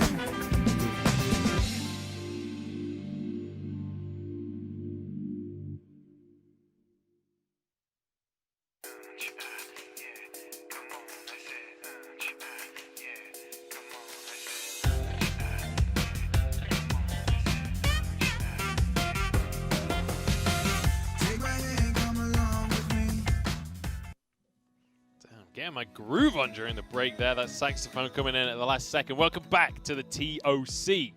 We're cracking on with our games. We're heading into our third game of the day. I'm Munchables, joined by Lyric once again. And Lyric, during the break, you were telling me you had some key takeaways from game number 2. So break it down for us all here. Look, one thing is clear. If you play League of Legends and you are in this group in TFT, you're going to be doing good. Hushin and Godlike sitting in the 2nd and 3rd slot in points right now. But at the end of the day, it's all about that nice produce. It's all about those fresh fruit. So our boy, Tomato, is comfortably in the lead. I guess not really comfortably, but... It's 3 points. Yeah, that's 3 pretty points. comfortable. I mean, he's gotten... He could come second to someone else's first, still be in the lead. I mean, he's got a buffer. Yeah, especially if Hushin and Godlike do finish towards the bottom, and we see our players coming on stage with some smiles, some laughs. Means the camaraderie's there, the friendship is there, and you know what that means, Munchables? Not a lot because they're opponents. Well, I feel like hey, did you see? This is not really bouncing off what you're saying here. Okay. There is a TFT tournament that's happening where the first couple of rounds are team based. So it's like 4v4, which is pretty cool. I think, every man, woman, and other for themselves is a better approach to gaming. 5v5 games, 4v4 games, not exciting. No. What about League of Legends? There are certain maps I like when IG are on the Rift and we get like a 1v9 map, but when we do get those 5v5 maps, not a big fan. Yeah, a bit stale. Yeah, I can see that. Who'd watch it? To be honest, who'd want to talk about it? Yeah, certainly. I mean, not look me. at this guy. Look at Godlike. He was there. He realized, and he moved on. He's like, to wait, TFT. Exactly. You don't need team. You don't have friendship. It's like he's like, World's Finals. That's so 2013. Yeah. It's time to get on to the TFT stuff. Galaxy Championship Finals, though. Oh. Aha! Now you're speaking more language. He's a Cockney. Well, he's, Cockney Chinese cross. I don't know if cross is the right word when talking about people. Yeah, I was going to say, it's kind of offensive, but, here we have a bit of a spicier desk. We don't mind being a little bit offensive. I don't know if it was offensive. It was offensive. Or just I was dumb. offended for him. Oh, good. Oh. That would be very American of you. We have completed items. Yes. You're supposed to bounce off that. You're supposed to say, sorry. yes, Lyric. I like what Chitu has picked up with, let's see if the observer goes back. The Ludens Echo. That's what you were supposed to say. I agree, Lyric. I like what Chitu has picked up here with the Ludens Echo. Munchables, that's great to hear. I'm glad there's some groundbreaking analysis. Yeah, on no worries. On the floor. One of the really great things is the Ludens Echo means that Leona's going to ult slightly quicker and gain basically no benefit from the AP. Oh, which is good. I like that a lot. Important to mention that the odds of him keeping the Ludens Echo on the Leona are relatively slim. Wait, only relatively? Relatively. Okay. Relative to the position of the stars in the sky at the time. Well, right now, since we're in Shanghai and it's about 9 o'clock, I think the stars are there. Jupiter is currently 4 quadrants north of... I don't know enough of the lingo to pull it off. I'm only a Pisces. How could I know this kind of stuff? Ah, you're a Pisces? Classic Pisces. Well, we are back watching our man, We got, Chi, who is the most consistent player in this group. We've got Super Dance Scouts once again. Yes, we do, which means receive a free Fortune Nature after Stage 3 Carousel. It certainly does. So it says. So that'll help him in terms of getting an extra unit on the board. That's for sure. That's true. Oh, God. So interestingly, I have 2 different cheat sheets here. Yeah. And one of them says that Super Dance gives you a free Force of Nature after the Stage 3 Carousel. And the other one says that you get a Force of Nature after reaching level 5. So at this point, I don't know which cheat sheet to trust. I'm going to assume that is the level 5 one, because it's branded with the TOC stuff. Well, we will know the TOC. You know, if it's wrong, the TOC is wrong. I believe in trusting TOC. TOC is a trusted tournament, listeners. TOC has never done me wrong in the past. No. I've followed TOC my entire life. And if this cheat sheet is wrong, my entire life up to this point is a lie. Some can say I've worked for and with TOC since they started. I've done 50% of the broadcasts the Chinese TOC has run. Man, you're a veteran. You are an experienced man. But you know who else is an experienced man? Hushin, who is one of our, actually everyone except Tomato, because we just started, who are on 100 HP. No, it's gone. It's gone. Halfway through the first PvP round. These are the 4 players that are definitely losing this game. Well, our boy Tomato, once again, things aren't looking good. Sitting there in the bottom. And hey, no, this is his comfort zone. No. 8th place is his comfort zone. You know. Let's just quickly mention as well, by the way. Yes. 5, 6, 7. That's twice now he's failed to get 7th and 8th. At the start of the day, in case you guys missed it, his goal for the weekend / I don't think it's a weekend. I have no idea what day it is. What day is it? It's not the weekend. It's actually the week. Like, it's actually Wednesday. through the week. It is as far away from the weekend on either side as possible. Yes. His goal for this Wednesday was to finish 7th, and if not 8th. Yes. He has failed miserably at that goal. He also says he plays everything. And I can say he has not played everything so far. Yeah, only TFT. Yeah, I know. He hasn't even... I was expecting some auto chess. He hasn't even used every unit. Where's everything? Yeah. Quite frankly, disappointed, to say the least. Once I called this guy my idol. Never again. And if you weren't here with us when we started the day, you missed a lot. You've missed a lot so far, actually. You've missed superheroes, you've missed Shia LaBeouf, you've missed fast food. You better get ready to catch up. You've missed Munchable's amazing Mandarin skills. I've already forgotten what... I don't remember. I'm so happy. During the break, we learned Mandarin for I am trash. Oh, you learned Mandarin. Right. Oh. I already knew. What is it? I'm not saying it on broadcast. Why? I don't want there being a clip of me horribly mispronouncing I am trash in Mandarin. I can also say I am rubbish, which is a different word. Really? Yeah. What's the clarification between those two? It's just different words. Because back when I was in Taipei, they mainly used the word rubbish. But here, they mostly use the word trash. I guess that's kind of true of, like, Britain and America. Yeah, right? In America, we don't use the word rubbish. Never. I've probably never heard that word used in the States. I called something rubbish when I lived in America. Yeah. Actually, this is a very common occurrence for me. When I would say any normal sentence, people around the office would stop, turn, and laugh. And go, what? Oh my God, are you from London? That like, was no. the best American accent.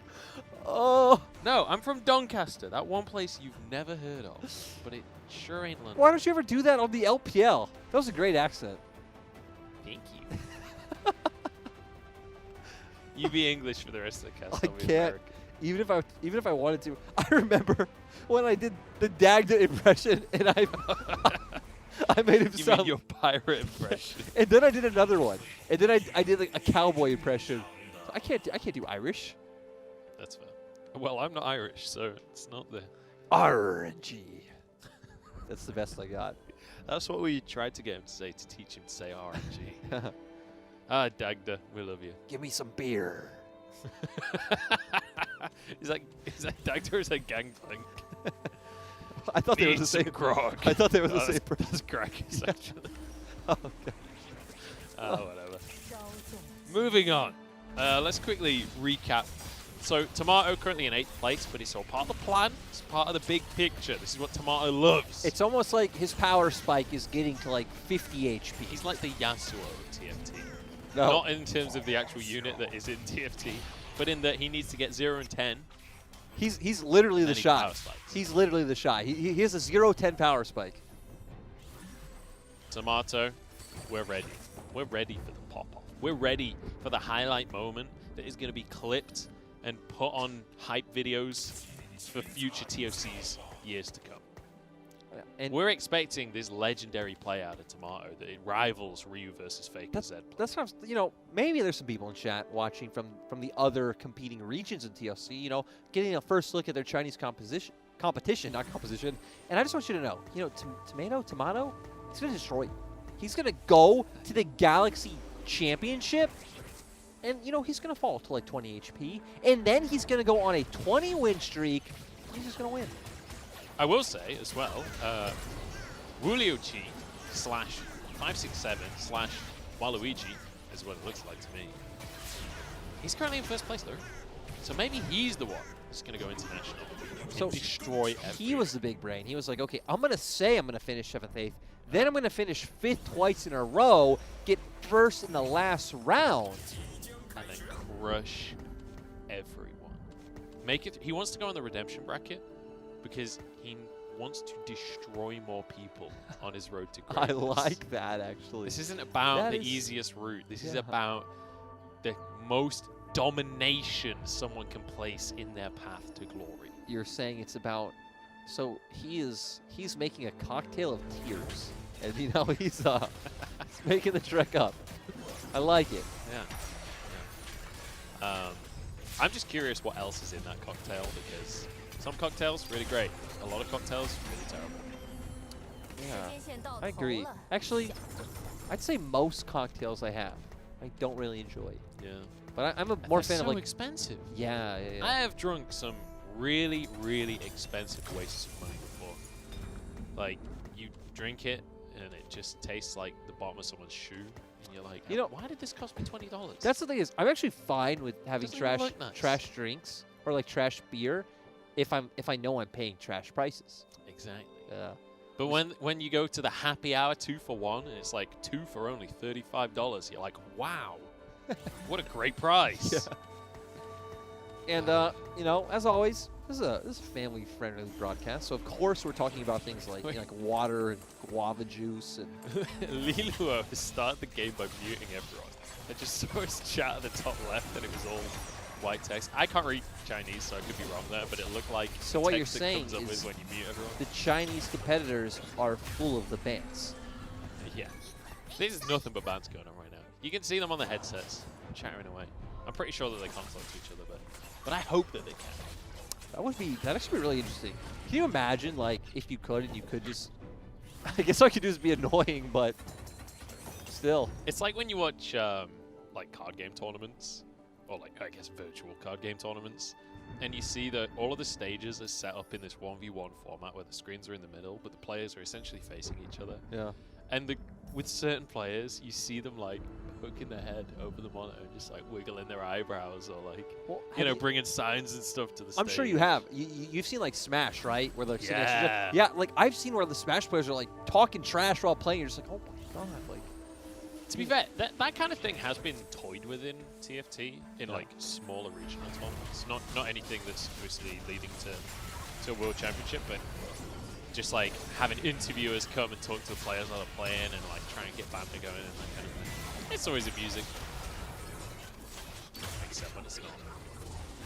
And you know what else is amusing is this Huge defeat. Yes. Of 567. And Liloa coming back in, making his resurgence, but sadly on the bottom, guys. Yeah, cheated once again. Things aren't looking promising. And Hushin this time around, also not having the best game, but hey, we're at the 40 HP Tomato power spike. I feel like he's going to see how far it can go. Maybe get all the way down to like 15 HP and like really push your limits. Yeah, I don't know if that's worth it. Maybe it's one of those things like it's like Set's Haymaker. Like the longer you like charge it up, right? It's gonna be better. True. Well, when you word it like that, it's really difficult. Actually, that's not even true. Argue. Actually, what I just said was just to a certain limit is true. Yeah, and I true. would say that limit is 30 HP. Yeah. Because at that point, later on in the game, you're 2 hits away from death. So you don't really want to go any lower than that if you can help it.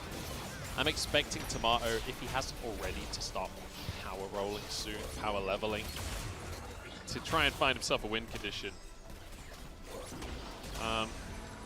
So we're going to see Liluo is having a fantastic time.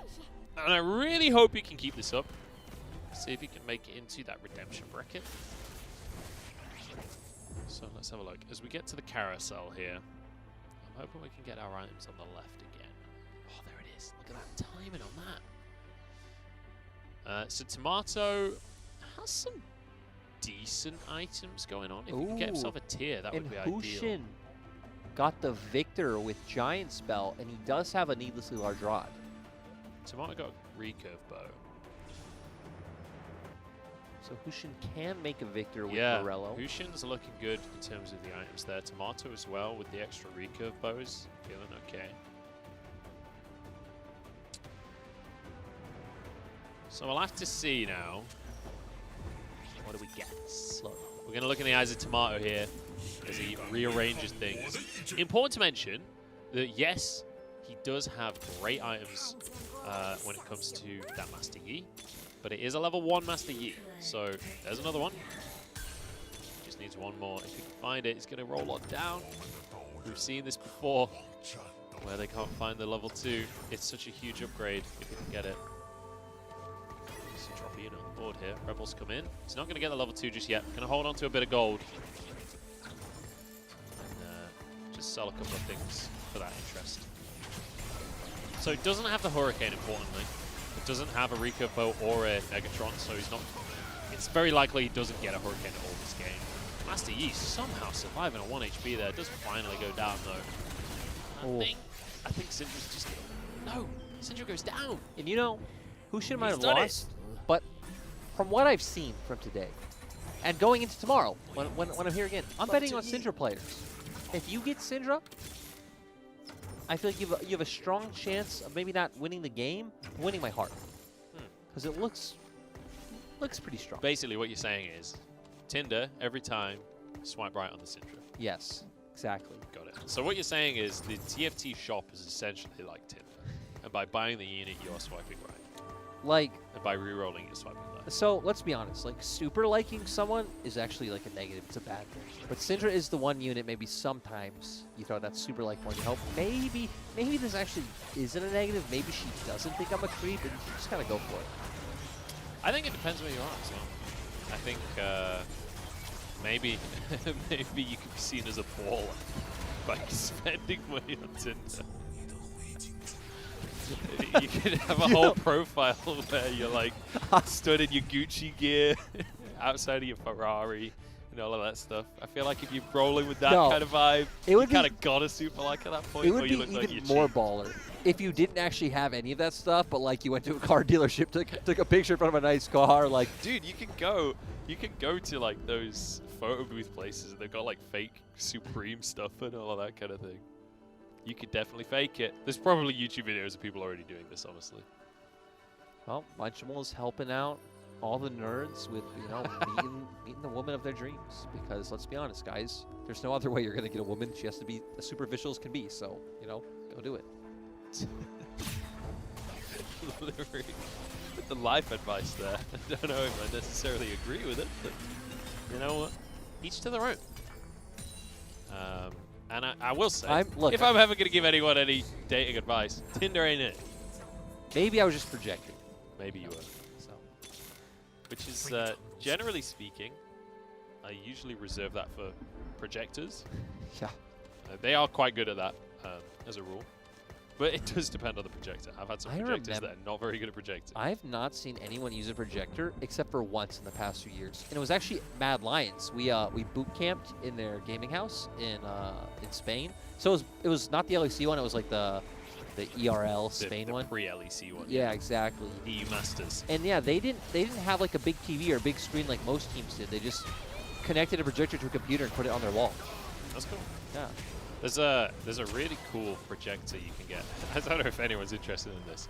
There's a really cool projector you can get. Came out recently. It's about $1,000, but it's like a portable projector. It's like a cube, and you just place it against any wall, and it'll project onto the wall. It like projects at an angle.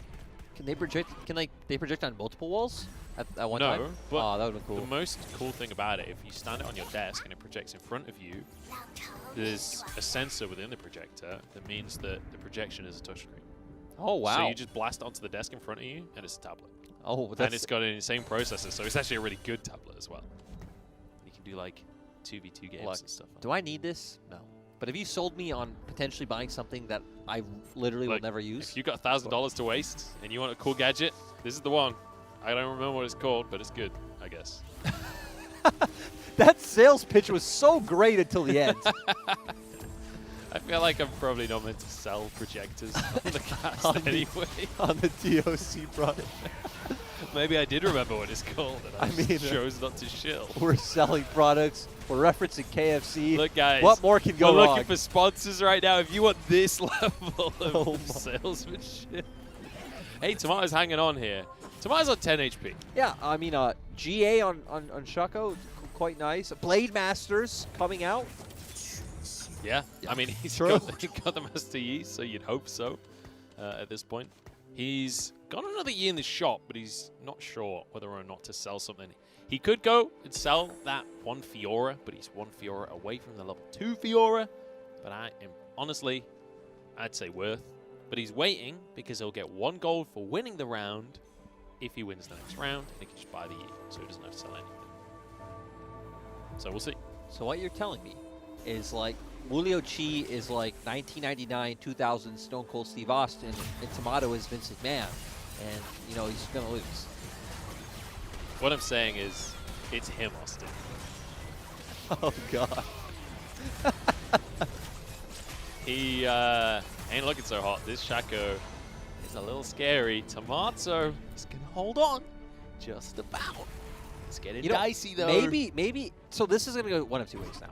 It either completely went to his head, and he did try to take it to the extreme. It didn't work out at all. Or, I mean, maybe something, more common of not getting the units you need or just being unlucky. Or this was the moment he was waiting for. Getting literally as far down as you can go. He just wanted first pick on this carousel. So he could get that Brawler's Glove. 4-4. That's what he was waiting for this whole time. Look at his items. He's got the perfect items for this Brawler's Glove. 4-4 is my favorite time signature, so great choice, Tomato. Yeah, honestly commendable. Yeah. 4-4, 4 HP. Got a Brawler's Glove. How many knuckles on a Brawler's Glove? 4. Look, I'm not saying that there's a Jin coming, but if there ain't a Jin coming, well, then we'd be looking at the actual composition he's running right now. That's true, but hey, now we're looking at Godlike. And Godlike sitting towards the middle, but feeling great with the amount of points he has. Jin? It's the wrong player, but we got. I predicted it. The Jin did arrive. I knew you were a TFT color caster. I was sure of it. I don't want to brag or anything, but I've always been able to predict the future. I don't want to brag or anything, but I think the last time I checked, my TFT rank is like gold. That's pretty high. Hey, in most tournaments, gold is first place. So. True. You guys at home can do with that information what you will. Syndra has been knocked up, but I don't think it matters. Nico just 1v9. And Tomato's gone. He's right now, currently, is in first place in points. Now finishing in 8th, so only going to be picking up that 1 point. So he's on 16 points total now, I think. No, he was on 18 before, right? Yeah, he was on 18. He was on 18. So he's on 19 points. Which, hilariously, second and first, is tied with first place of Group A.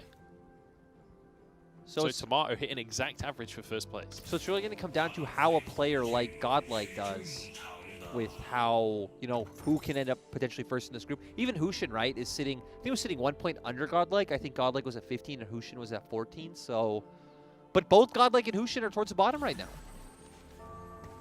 Godlike on 39 HP as well. If Godlike can finish 6th, he will finish at 18 points. So. All right, let's have it then. This Victor's got a Shojin and a blue buff, as well as the Morello, of course. So doing a lot of there's percent a damage. Syndra on the opposite side of the Convergence, Munchables. And this is the problem that we regularly see, is these Victors, level 1, ain't good enough. And you could see the damage he was doing. Like, he hit the laser, what, 3-4 times there? Look. They did basically no damage. If you're looking for... Oh, the thumbs ups come out. If you're looking for a strong quote, Go if you're a true like avid TFT fan. Go to the TFT Reddit and quote that Munchables just said Victor is a trash unit at level 1, and meme him, joke it up, blame him hard. And conversely, if you agree that Victor is a trash unit at level 1, take it out of context. Victor is a trash unit. Then go ham on Lyric over here. On his birthday, just tear him apart. Yeah. Get in his DMs on Twitter. Roast him on the subreddit. I do want to say, there's like literally no flame I'm not prepared for after being on a CBLOL team and losing some games. I mean, those fans are. Yeah. And again, like to me, I love it because like the bad comes with the good, right? Because when you win, you get just amount of like love. But yeah, anything in comparison to that is gonna be easy. So bring it on. So bring it on, boys, boys, girls, all right. others, anyone out there. I'm gonna send you a DM right now. We'll see about that. You know It's what? gonna say happy birthday. You're my a great phone's friend. dead in like 5 minutes, so I won't read it. Do you want to borrow my battery? All right, let's forget about Lyric's phone, everyone. I know you're all worried about it, but we got TFT on our hands here. Yes. Hushin is on 2 HP. And I Astro? said earlier that I was going to quote Lord of the Rings. Okay. Hushin right now, he's Helm's Deep. He's looking towards sunrise on the 3rd day. And he's praying that Gandalf's going to be there with the Rohirrim. But I'm not going to lie. I mean, he's... Oh! Wait, maybe. No, he's not. There's no Rohirrim. Gandalf's there, but Gandalf's alone. He's got no horses. He's got no men on said horses. Godlike's taking him out of the game. And that was the point at which, in the Lord of the Rings trilogy, if Saruman wins, pretty much the forces of good lose across the entire world. Rohan can't send the reinforcements to Gondor in the Great War, and, well, we all know what happens then. Look, and once again, follow up your analogy with another famous quote. As Hushin should do, as was said in a famous movie, shake and bake. What? That's it. Shake and bake. Okay. Shake and bake, baby. You know? No. No? No, I Talladega Nights? I've never seen that. I heard it was good, though. It's amazing. I want to see it. Same with Blades of Glory. Yeah, Blades of Glory is another good one. I've not seen that. Those two are like on my list of what? like stupid films to watch. I just recently I've really wanted to go back and watch stupid films. There's two I was looking for on Hulu and Netflix, but right there it was Hot Tub Time Machine and Horrible Bosses. Dude, I heard the Hot Tub Time Machine is like legendarily bad and great. Yes, right. That's it. It's so bad, it's amazing. Yeah. Horrible Bosses, though, I heard was like actually. It's actually good. Yeah, yeah. Horrible Bosses actually. Wait, really? Good. I heard the opposite. No, I heard it. I haven't seen it, but I heard I think it it's good. I think number 2 is terrible, but it's. Was it number 2? Yeah, it falls in the same category in my opinion. It's one of those movies that's just so over the top. Yeah, that it's just funny. You're just kind of like, this is so stupid, and you're like, I'm stupid too. I've been. I generally watch the movies that make you think a lot. Like things like A Beautiful Mind and stuff like that. The Imitation Game. I recently watched Social Network. Oh, yeah. Which really, I don't know. That film it's something. Definitely watch it. It's a great film. But makes you think things about social media. Lunchables here providing the in-depth psychoanalysis. Actually, you didn't do that. Not at all. really at all. I just left a super open, vague statement that it makes you think something about something. you can just go with that way you want. Like, I said the most nothing statement possible, and then I got credited with saying something great. This is the best case scenario. Oh, God. Well, you know, this is why... Godlike is struggling there. You know, maybe if he changes his name back to Ackerman, treats the rest of his competitors like they are just players from NA, he can start smurfing on kids. Maybe. Though to be fair, he did finish 3rd in NA, so, I mean... I will say, regional superiority in League of Legends may not be the same in TFT. We have yet to see any proper international tournaments in TFT, so this one really will be the decider. And honestly, like, memes aside, we've not really talked that much about TFT today, Lyric, but I am actually excited to see what it's going to look like internationally with TFT, like how these different regions match up. And also, you talked about metas changing across the tournament. That has to happen internationally. Yeah, true.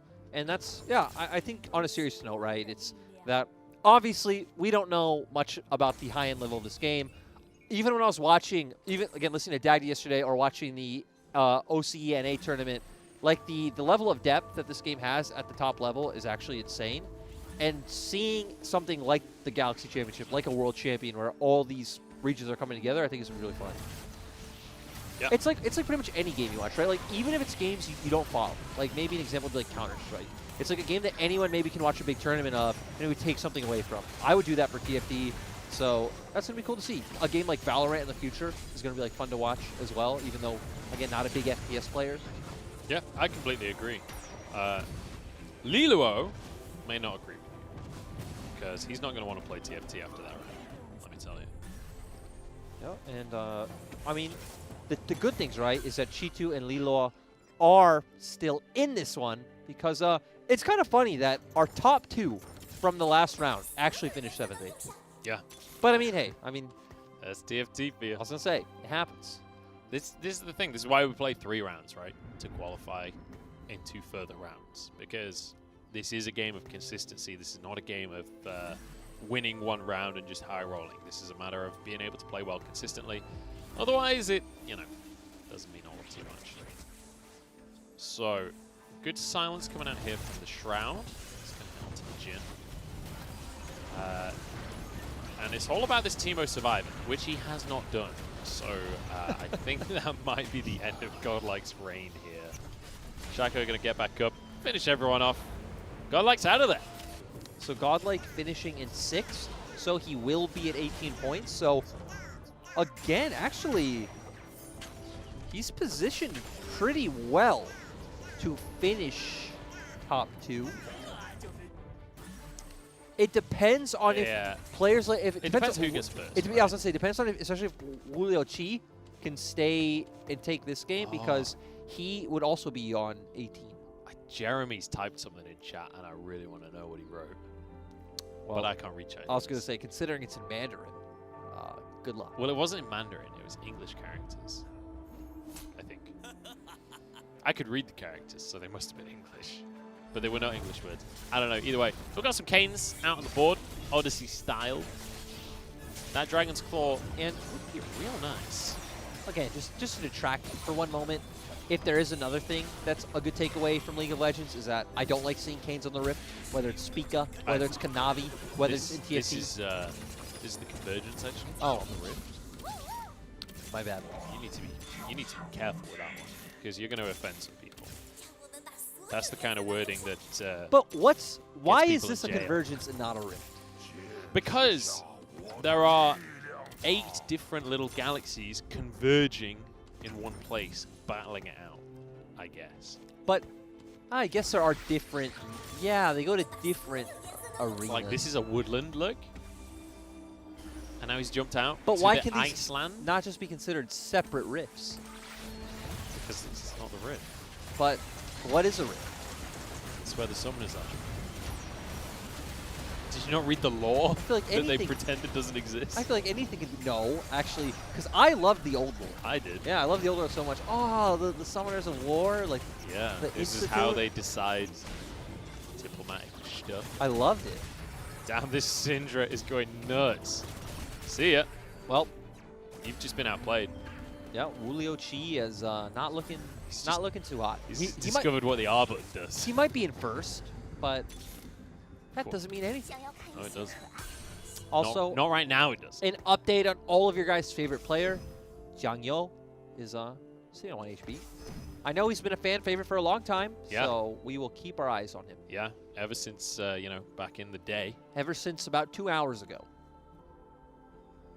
I'd be willing to say that ever since he made it to 1,333 LP on the Iron Challenger ladder. Do you remember in Game 1 when you were trying to find the hashtag that rhymes with Jeremy? Yeah. Oh, God. You know. Oh, I thought there was going to be. No, I was just going to say, we had some good moments here.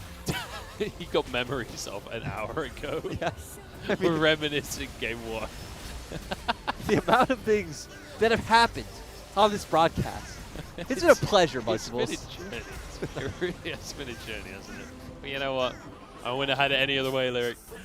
But if I was a viewer, I probably would. You'd probably rather every other way. Every way physically possible for it to be different than this. I'd take that. It's probably what you guys are thinking out there. And you know, if you are thinking that, we don't take it personally. We still love you. I will. Oh, okay, well. I take it very personally. DM me on Twitter. Let's argue. Let's go. I need someone to debate with tonight. All that self-loathing coming back to haunt you. Yeah, I don't remember how we came to that conclusion. Because you hate people and things that aren't good at TFT. Oh, yeah. See, no, I'm great at TFT. I remember all of them. I'm great. All the memory bottled in my heart. It's all a matter of perspective, right? Yeah. And I think I'm pretty good at TFT. And it's mind over matter. So if I don't mind, you don't matter. That's true. That's the way you gotta. That's the way you gotta move on, you know. Mechs don't really like Urgot much, and that's why. Because Star Guardian Urgot is just annihilating this whole team one by one. Oh, G2, what a way to go! Oh, that's painful. But hey, he did get fifth. I guess fifth. Yeah. I guess Jeremy must have died on exactly 0. So G2 is not in a great spot. Only going to get 4 points from this round. Was already sitting bottom 2 in the last. Yeah. It's possible, though, that he can squeeze out in 6th place. I'm not sure. I guess we'll have to wait and see. Jeremy could be contesting for one of those lower spots as well. He honestly will be right at the brink, because I think the player above him had 7. That doesn't do good when I don't really remember how many he has. I don't know. I don't have much to bounce off for you with there. I'm not 100% sure, mate. I guess we'll find out at the end. You know, this is a journey for all of us. One thing I will say is Wuliuchi is he is not in 8th. No. He's certainly not in 7th. And to revisit something we've said many times on the cast, that was his goal for today, was to finish 8th. He has failed miserably every single game, which I would suggest is potentially actually considered a success. Really. I would completely disagree. It depends on whether you're going for tournament placement or emotional standing. But it's like if my goal today is to make a terrible burger, and then the burger turns out to be delicious, is it a win or a lose? Depends who's eating it. If I'm eating it, I want it to be delicious. Oh my god, is Wuliuchi just going to win? I think he just wins this round. Well, everyone's dead. Good job, Wuliuchi. Damn. Merciless slaughter. Good God. He still had over 50 HP. And he again, the mind game, the planning was all there coming in. Oh, I'm going to finish 7th, 8th. Finishes 5th 2 times in a row. And then comes and it wasn't even pretty what he did to the other competitors. Wasn't good to watch. He did whatever he wanted with them. It was pretty good to watch. That was I enjoyed watching it. I thought it was pretty good. Anyway, yeah, Wuliuchi, 5, 6, 7. Waluigi, whichever name you want to go with, does finish 1st place in our 3rd game, which definitely guaranteed to make it through to the redemption bracket. Possibly is going to be in top 2. I'm not 100% sure, though, because Tomato and Godlike... I think him and Godlike are tied. Well, Godlike, I think, got 19 points, whereas I think Wuliuchi is going to be on 18 No, points. I think it's opposite. I think Tomato's at 19, Godlike's 18. I think they're tied. Oh, well, really? why are we speculating? We're going to get the standings in a couple minutes. That's true. Let's just talk about the game. Okay. Well, there was a syndrome. It did a whole lot of damage. Some victors that were thoroughly disappointing all day long, honestly. I was expecting better death rates. You know, I didn't get to see my double death cap GP. Yeah. And that's disappointing. That's a sad takeaway from today is I didn't get to see that massive ultimate that one-shots absolutely everyone. And then I get to sit here as a viewer. We did get some pretty OP Echo ults, though. Yes, we did. Hey, and even thinking back to that first game of like you said, like the cheeky positioning coming out from Godlike with things like the Blitzcrank and seeing the Vayne was... It was tasty, is what it was. Wuliuchi dominated this entire game. The lowest position he got at any point was 3rd. And then very quickly just jumped straight back up. So that's what you call a victory right there. Xerath with a death cap and a rage blade. The Shaco with perfect items. And then a Jin with the Thieves' Gloves that sometimes will annihilate everyone, sometimes will kind of just tickle. Yeah, and again, we saw was over 50 HP even at the end of the match, so no one was even close to contesting him. I'm and guessing once that's again, his highest win streak was 7. We actually saw Blade Masters fail once again, finishing in 8th. And I have to say, we really didn't get to see a perfect Blade Master roll. True. Blade Master is one of those compositions where when it rolls well, you just destroy people. But we saw quite a few times people either getting the items and not really finding enough Ys, or vice versa, finding the Ys, not having good items for it. Like, I mean, here's a great example, right? He has the rapid fire cannon, wasn't able to get the hurricane. Yeah, and yeah, like you said, that comp, we really didn't get to see it take off too well. It seems like the compositions that we did see were the other 4 big ones: Mechs, Star Guardian Sorcerers, Cybernetics, and Astro Snipers. Yeah, I agree. I agree, dude. We got, well, Facts. I will say, we saw a lot more Teemo specifically than we did Astro Snipers, I think, across the course of the day. This one Syndra as well, by the way, absolute MVP for Liluo. He literally 1v9. That was the kind of 1v9 gameplay you were talking about with Rookie. Yeah, that was definitely Rookie or Knight on the Rift right there. So, great to see. I mean, on the Convergence, Yeah. Great to see him show up in multiple titles. But this was the Urgot you were talking about. It's just chomping them up. That's what I'm saying. It's just dirty to watch. Brutal. And then obviously Asol just getting absolutely clomped. And there we have it. That's game 3 in the books, which means that's Group B in the books, which means both of our groups are now done. There are 2 days left. We've got the redemption bracket tomorrow, and then we've got the final as well. But our top 4 are now decided. And at some point, once they've all been calculated, we'll be able to have a look at the standings and see who is our top 2 from today, because it's going to be a close one. Let's remember, top 2 from today and yesterday go to the finals, which is on Friday. And the 3rd through 6th from yesterday today go to the redemption bracket, which will be tomorrow, brought to you by myself and Jake Hysteric's Australian Osipenko. I thought you forgot his surname then for a second. No. I think you maybe did and went with Australian to buy time. No. Yeah, it's going to be an interesting one tomorrow, because I'm really curious how some of our competitors are going to do after fairly disappointing performances today. But here we are. Here are our standings, and it is going to be Tomato finishing things out at the top of the table there. And Godlike gets 2nd place because his highest placement was that 3rd place. So he's going to be able to just squeeze on in that 2nd place and make it to the finals. But Jeremy and Shido are out. Agreed.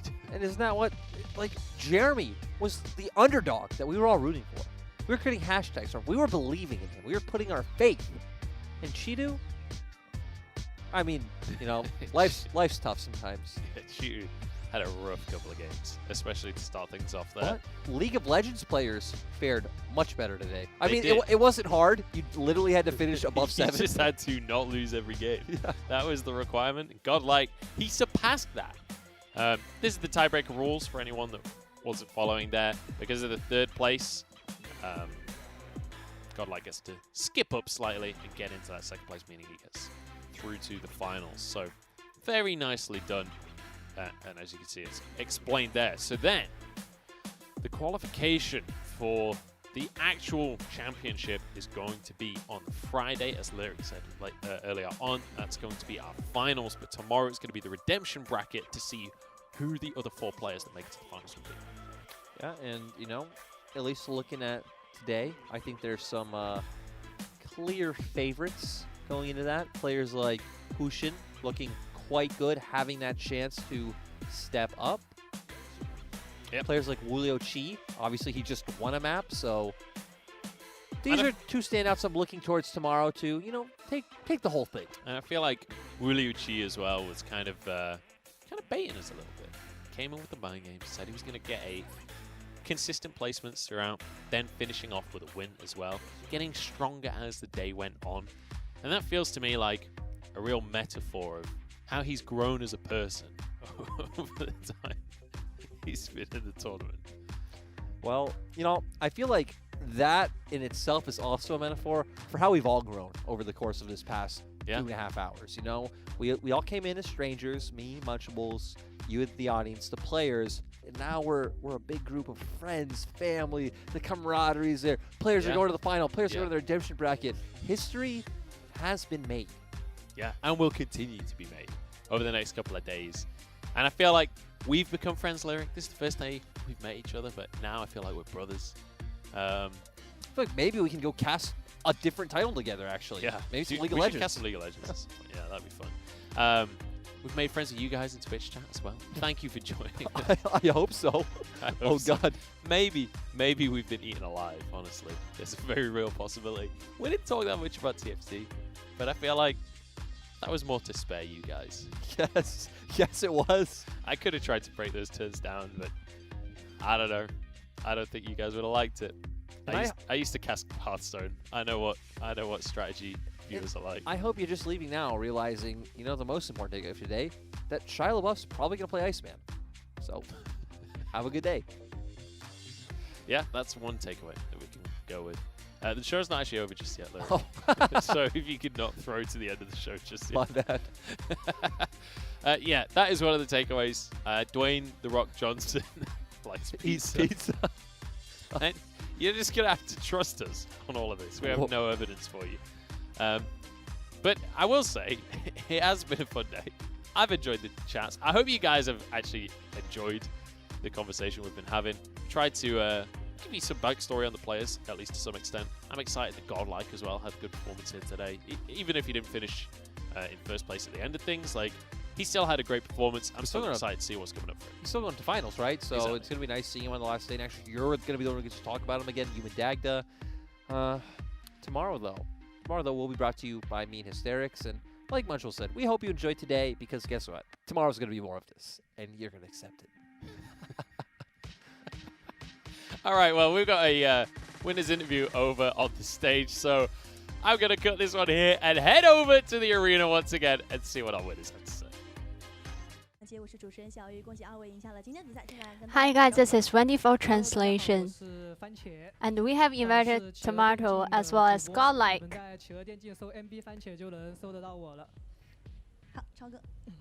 大家好，我是神超，是虎牙的一名主播。 So my first question, you are able to get the top 2 in the standings. How do you feel?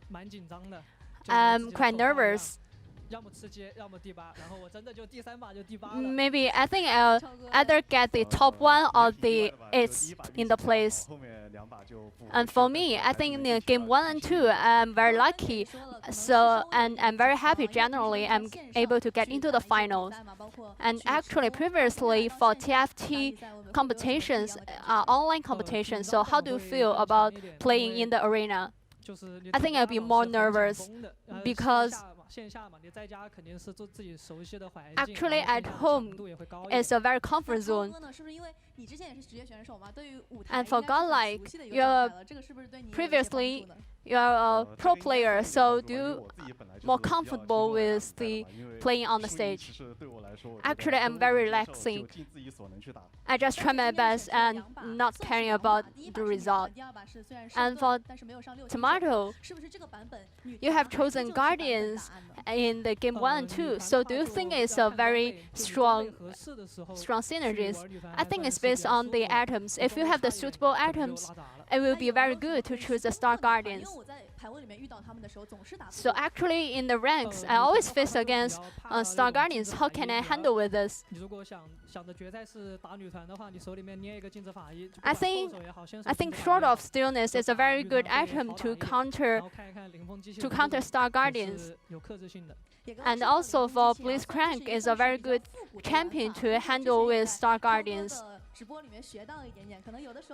For the Blitzcranks, I learned this from Godlike streaming. And in game 1, you have 1 HP, and then you got the Blitzcrank. So what's the reason for that choice? I think for that choice, for that victory is it's not that related with the Blitzcrank, but it's got a synergy of Chrono. so I just choose it. But it is not a crucial point. For every single game, for Godlike, it's very hard to predict your synergies. So how did you manage to get the suitable synergy? I think in game 1, because I got so many goals, that's why I can just choose the synergy I want. And also in game 2, I got like Nico and also like Zeras. And also I got the Guardian Angels, so I'm able to. And also I got the champions for the mech. That's why I just chose the mech in game 2. And for game 3, there's so many other people playing Star Guardians. And I got the battle cast, so I feel like it's very hard for me to get the Star Guardians. That's why I just choose the Astro and Sniper. So do you feel you're very lucky today? Yeah, I feel I'm very lucky. And for Godlike, I feel I'm quite lucky because I'm actually the number 2 in the standings. I think it's a very good result. For next question, in the group stage is a very. Your performance is very good, but the parrot didn't appear on the stage, so could we know the reason for that? Because in the competitions, in the tournaments, the pace is very intense. So it's very hard. It's very hard for me to get the parrot. Because for the parrot, it really depends on the gangplank. It's very hard to steal all the items. That's why it's not suitable for the tournaments. And the last question, actually in the rankings, parrot is very strong. So how can we play that synergy good? I think you should base on the quality of the level 2 champion. If you want to play the parrot, you have to get a very good items that's suitable for the gangplank, and also got the other parrot champions, like the level 2 Graves. So that will be a very good situation to handle with the parrot synergy. And congratulations again. And this is the end of the interview. Thank you very much, Wendy, once again for the translations. And obviously, we're talking about the gangplank at the end there. And it's so hard to get pirates. It is. I want pirates though. It's most difficult to get the actual gangplanks themselves, but also having to get the upgrades, having to get AP for him as well to be able to make that all actually effective. But if you can get the good pairings, especially Demolition, it is absolutely insane. I think one of my favorites is the Demolition on the A-Sol, though, where you just stun everyone while you're flying around. Yeah, fantastic to see both of them. Both of them coming out of the interview as well, going like, I got a bit lucky today, but I'm happy with the result. I mean, again, when you have games like this, right, part of luck's always there, but especially looking at both their performances, obviously they got here because they were the most consistent through all 3 games. Yeah. So definitely deserved and earned. And exciting as well to see that they did so well in that second lobby specifically, because it was such a close lobby between everyone. But that's going to be it for us here today. Make sure you're tuning in tomorrow once again as we'll head into our redemption bracket. I've been Munchables. This has been Lyric. Thank you very much for watching. We'll see you guys in the next one.